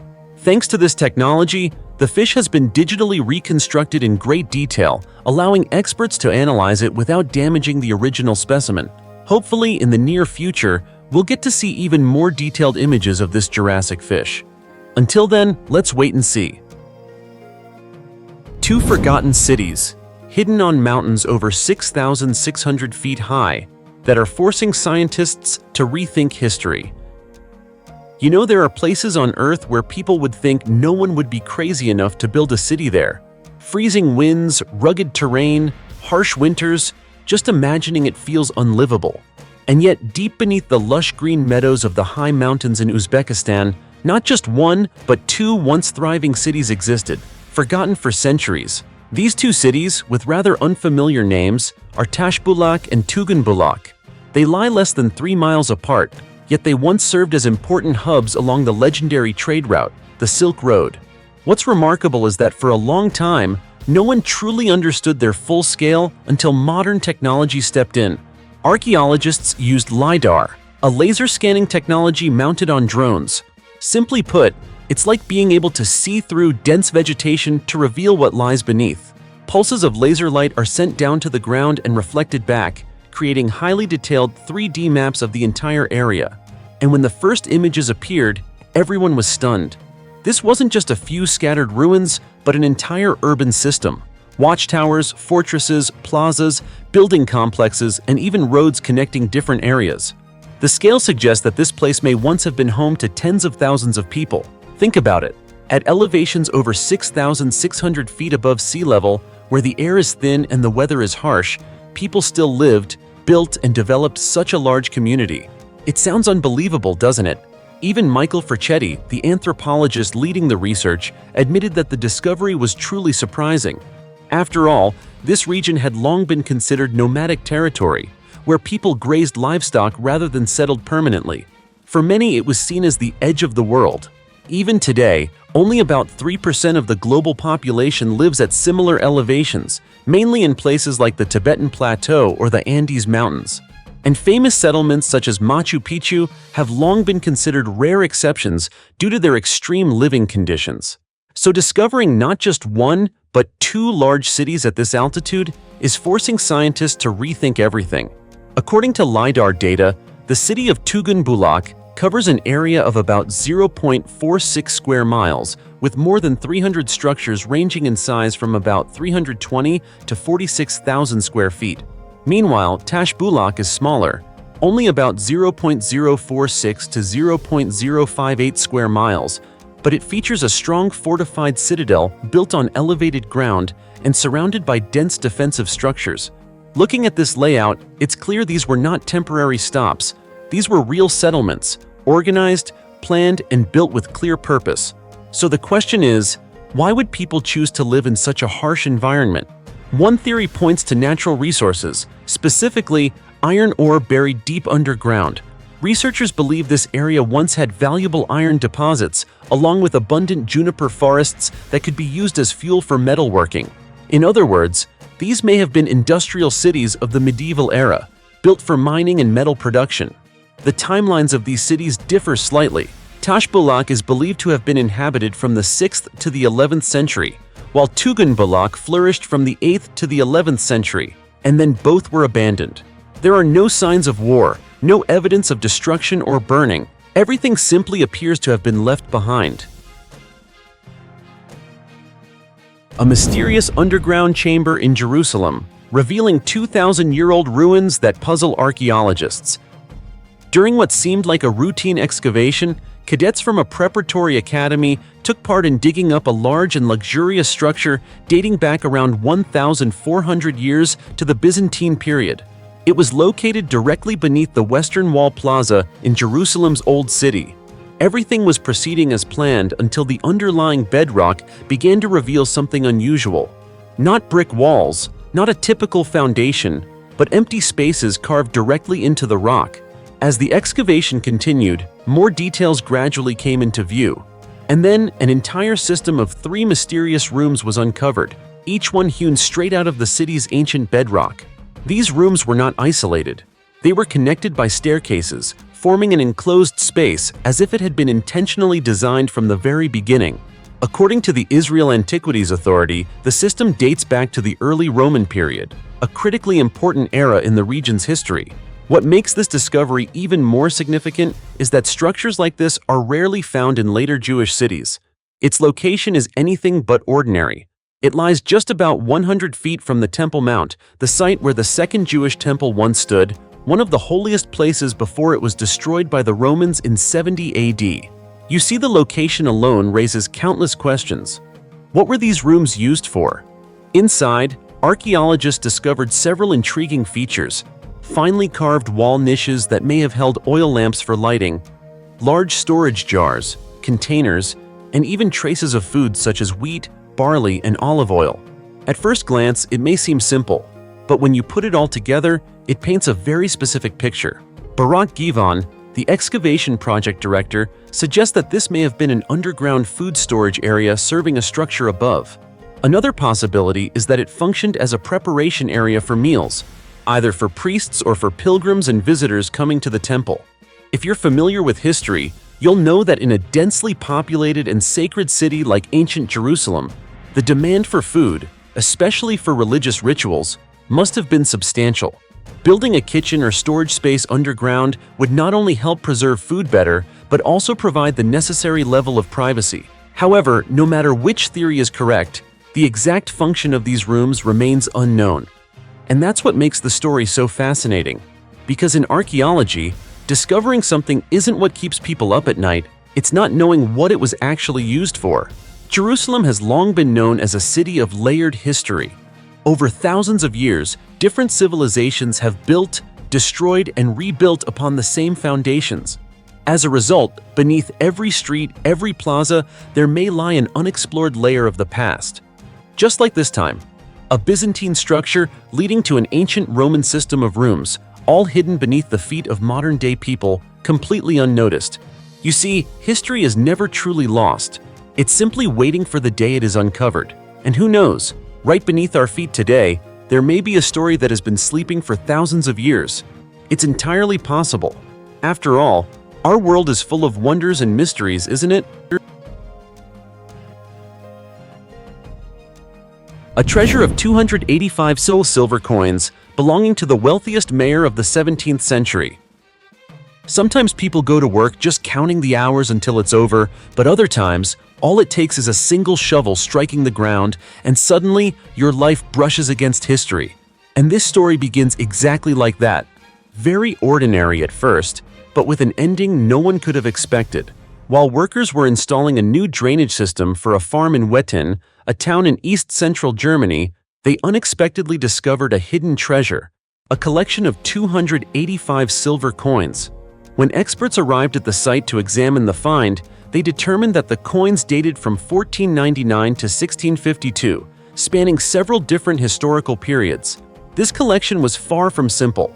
In fact, it was a true international mix. Among the coins were large silver thalers minted by the Holy Roman Empire, currency that held significant value at the time. There were also local Saxon coins, commonly used in the region. But that wasn't all.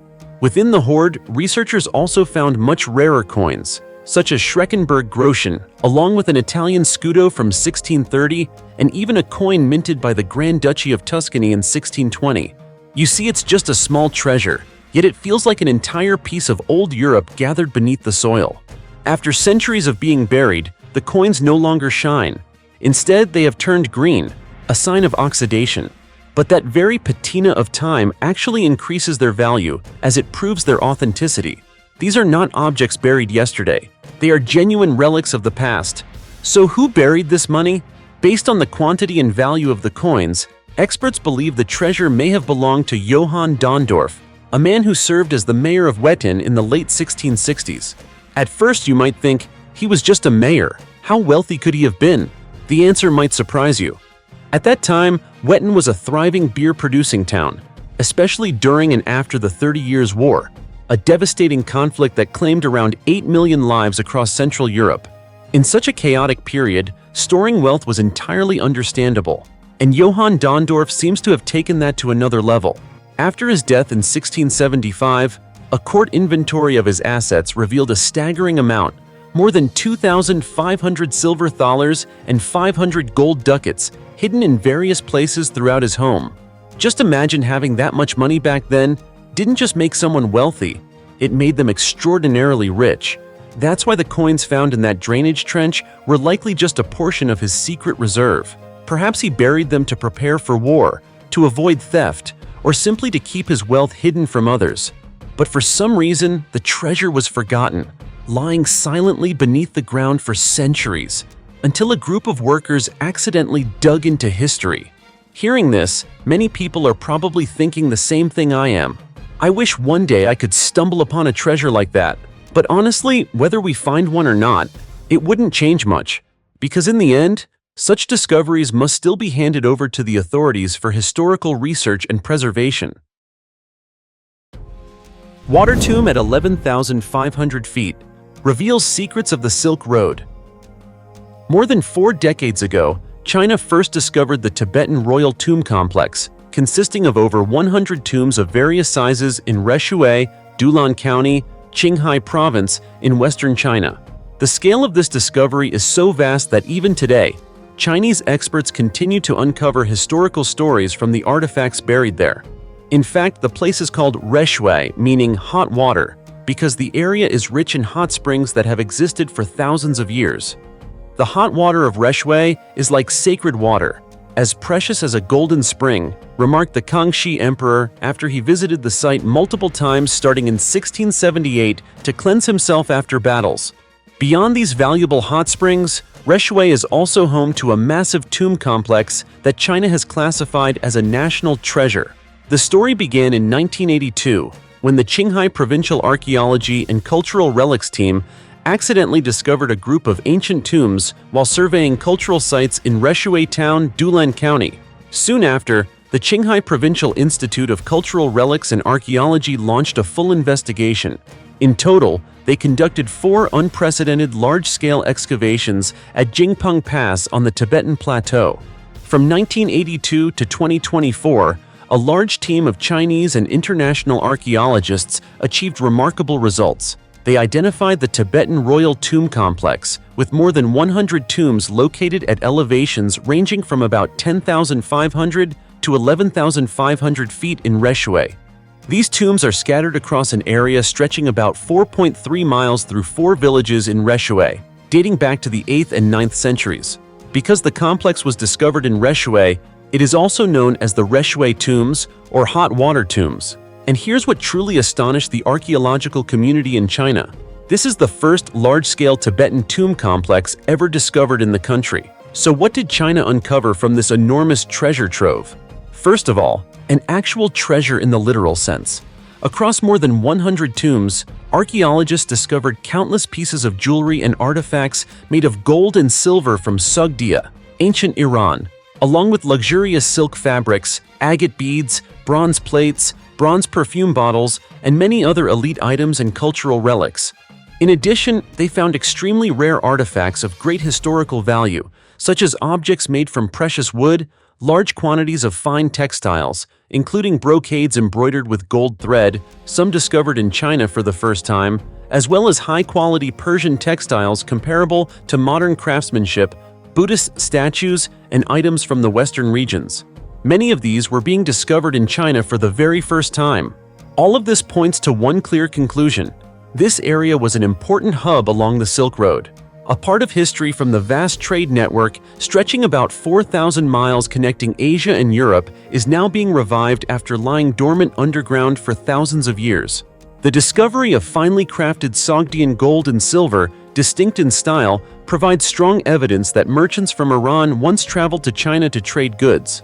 Because the tomb owners belong to royal and noble classes, one strikingly luxurious feature stands out. Besides the elite burial items, all the tombs were covered with multiple layers of cypress wood. This reflects strict adherence to feng shui principles, which ancient people took very seriously. Just look at how carefully and elaborately they constructed these hundreds of tombs in hopes of securing great fortune. Since ancient times, people have longed for wealth, prosperity, strong family lineage, and national stability, even in the afterlife. Choosing burial sites aligned with feng shui and dragon veins was believed to allow ancestors to bless future generations. The Tibetan Royal Tomb Complex fully meets these ancient feng shui standards. Most tombs are positioned with their backs to mountains and facing rivers, symbolizing protection, stability, and openness to the outside world. On top of that, the tombs are covered with layers of cypress wood. Above the 9 layers of wood are gravel layers, followed by soil and the burial mound. The base of the tomb is typically lined with stone and wooden planks. Among the 4 main tomb clusters, M1, M2, M3, M4, one tomb stands out as the largest. This largest tomb is situated on a natural hill about 98 feet high, backed by the Reshui Mountains and facing the river, grand and imposing, almost like a city. Its burial mound rises about 36 feet high, stretches 180 feet from east to west and 121 feet from north to south. From top to bottom, approximately every 3 feet, a layer of wood is carefully arranged, up to 9 layers in total, all made of cypress wood with consistent thickness. This style and structure of tomb construction is unique among all archaeological excavations ever conducted in China. In front of each tomb complex entrance, more than 70 animal skeletons, including livestock, horses, sheep, dogs, and deer, were buried as offerings to the deceased. Not to mention, the tomb complexes were built in geographically dangerous locations, likely to protect them from disturbance by the living. Most notably, archaeological discoveries in 2018 at Tomb No. 1 M1 confirmed it as one of the most complete, clearly structured, and complex high-status tombs in the entire complex, and even across the Qinghai-Tibet Plateau. This demonstrates just how meticulously ancient feng shui masters adhered to these principles when designing burial sites thousands of years ago. Scholars and historians in China consider the excavation of the Tibetan royal tomb complex to be of immense value for studying Tibetan civilization, pre-Tang tomb structures in western China, cultural and trade exchanges between local regions and Central Asia, and even the origins of the Tibetan people. The large quantity of silk and textile remains found in the tombs clearly proves that from the late 6th century to the second half of the 8th century, Qinghai was a major hub on the Silk Road and an important transit point for east-west trade. That is why this tomb complex, located at an elevation of 11,500 feet, is highly valued not only in China but around the world. In 1983, China's Ministry of Culture recognized it as one of the country's 6 most important discoveries. In 1996, following additional major findings, it was named one of the top 10 archaeological discoveries in China by the State Administration of Cultural Heritage, and it became a key national cultural heritage site. In 2021, after new discoveries made in 2020, the Tibetan Royal Tomb Complex was again selected as one of China's top 10 new archaeological discoveries. Notably, in October 2021, it was also chosen as one of the top 100 archaeological discoveries of the century. And even today, this tomb complex continues to attract archaeologists from across China, all seeking to explore and unlock its remaining mysteries. 2 headless skeletons, found in an ancient tomb, thousands of years old. When archaeologists excavated an ancient tomb deep within the majestic Altai Mountains, they uncovered a scene that was both chilling and deeply intriguing. 2 skeletons, a mother and her child, buried around 2,500 years ago. However, their heads were not in their proper positions. Instead, they had been severed and carefully placed near the feet or knees of the bodies. What makes this discovery even more remarkable is that both individuals were dressed in luxurious fur garments adorned with finely crafted gold decorations, suggesting high social status and careful preparation for the journey into the afterlife, especially in the harsh climate of Siberia. Detailed research revealed that these 2 individuals were a teenager and her mother, belonging to the ancient Pazyryk culture, a civilization known for its unique burial traditions and intricate craftsmanship. In addition to the skeletons, archaeologists also found 2 small bronze mirrors and several ceramic items inside the tomb, objects commonly placed in burials of that era to accompany the deceased into the afterlife. However, a major mystery remains. Why were the heads of the mother and child severed and placed in such unusual positions? Dr. Nikita Konstantinov, head of the archaeological team from Gorno-Altaysk State University, explained that headless burials were relatively common in ancient times, especially during periods of warfare. Heads were often taken by victors as trophies or symbols of power, which is why many graves are found without skulls. But what makes this case unusual is that the remains belong to a teenager and an adult woman, not enemy warriors. Moreover, this is the first known case in archaeological records involving a headless child burial of this kind. Several theories have been proposed.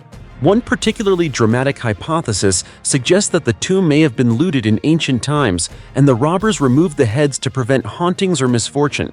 However, the well-preserved condition of the skeletons and the lack of disturbance in the burial site make this explanation unlikely. Furthermore, the intact gold leaf decorations and ornate clothing indicate that the mother and child were treated with great respect and care.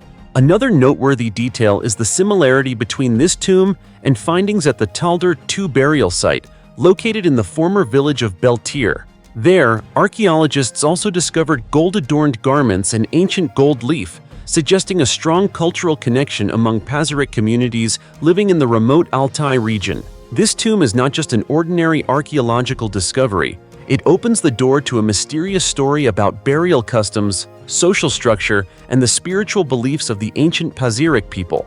Understanding why the heads were separated and placed in such specific positions, or whether a special ritual was involved, remains a question that continues to captivate researchers.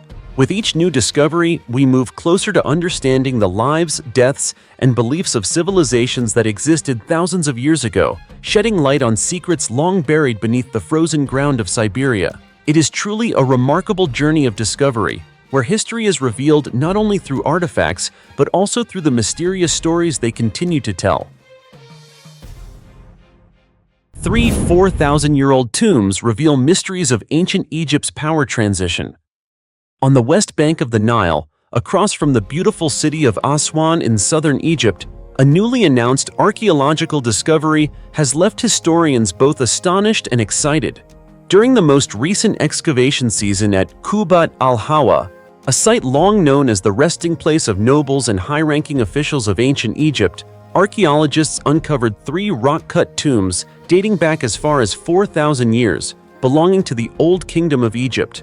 And if you thought the mysteries of ancient Egypt had mostly been uncovered, this discovery may make you think again. At first glance, they may seem like just 3 ancient tombs, but what makes them so special? These are not merely burial structures. They are crucial clues that may help decode one of the least understood and most complex periods in ancient Egyptian history, the turbulent transition between the collapse of the Old Kingdom and the rise of the first intermediate period of Egypt.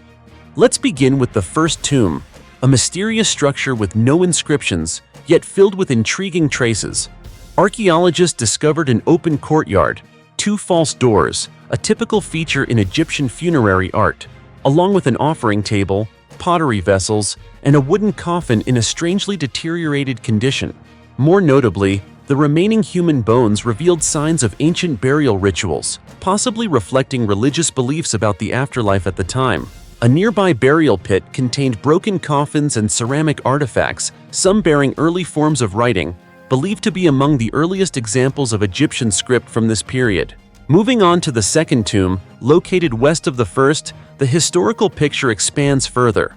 Although it also lacks inscriptions, archaeologists found 2 offering tables and various pottery items characteristic of the Middle Kingdom of Egypt.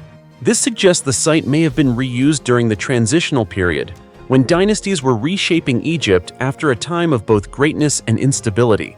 Then comes the third tomb, the most unusual of the 3. With a layout that does not follow standard designs, it immediately caught the experts' attention. Inside, archaeologists found a large collection of nearly intact pottery, along with the remains of multiple individuals of different ages, adults, children, and even infants. This raises many possibilities. Could this have been a noble family tomb?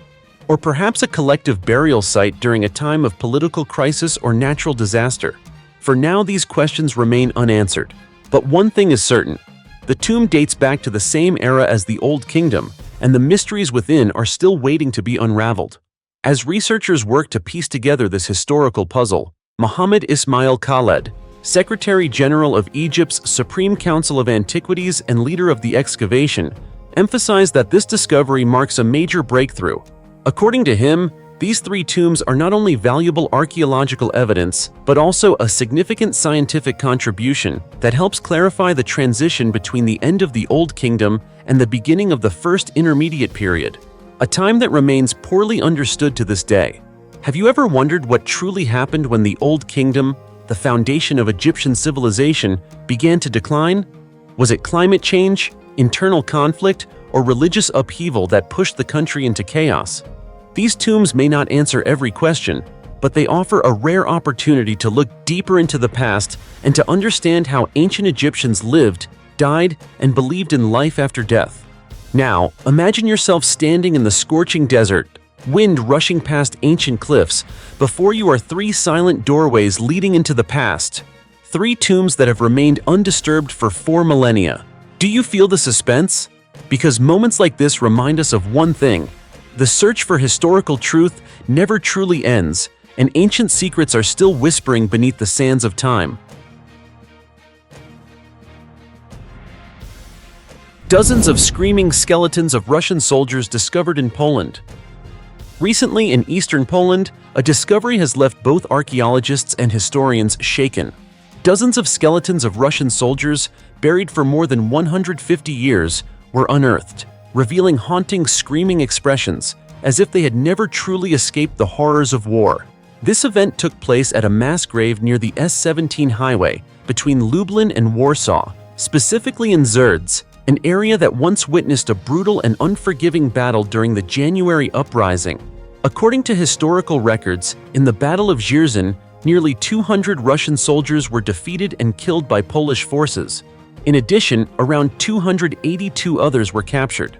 What makes this event even more striking is that these Russian troops were transporting a highly valuable shipment at the time, worth up to 200,000 rubles, equivalent to roughly 2,500 pounds in today's terms. However, their hopes of securing such wealth turned into tragedy when they were ambushed and brutally killed.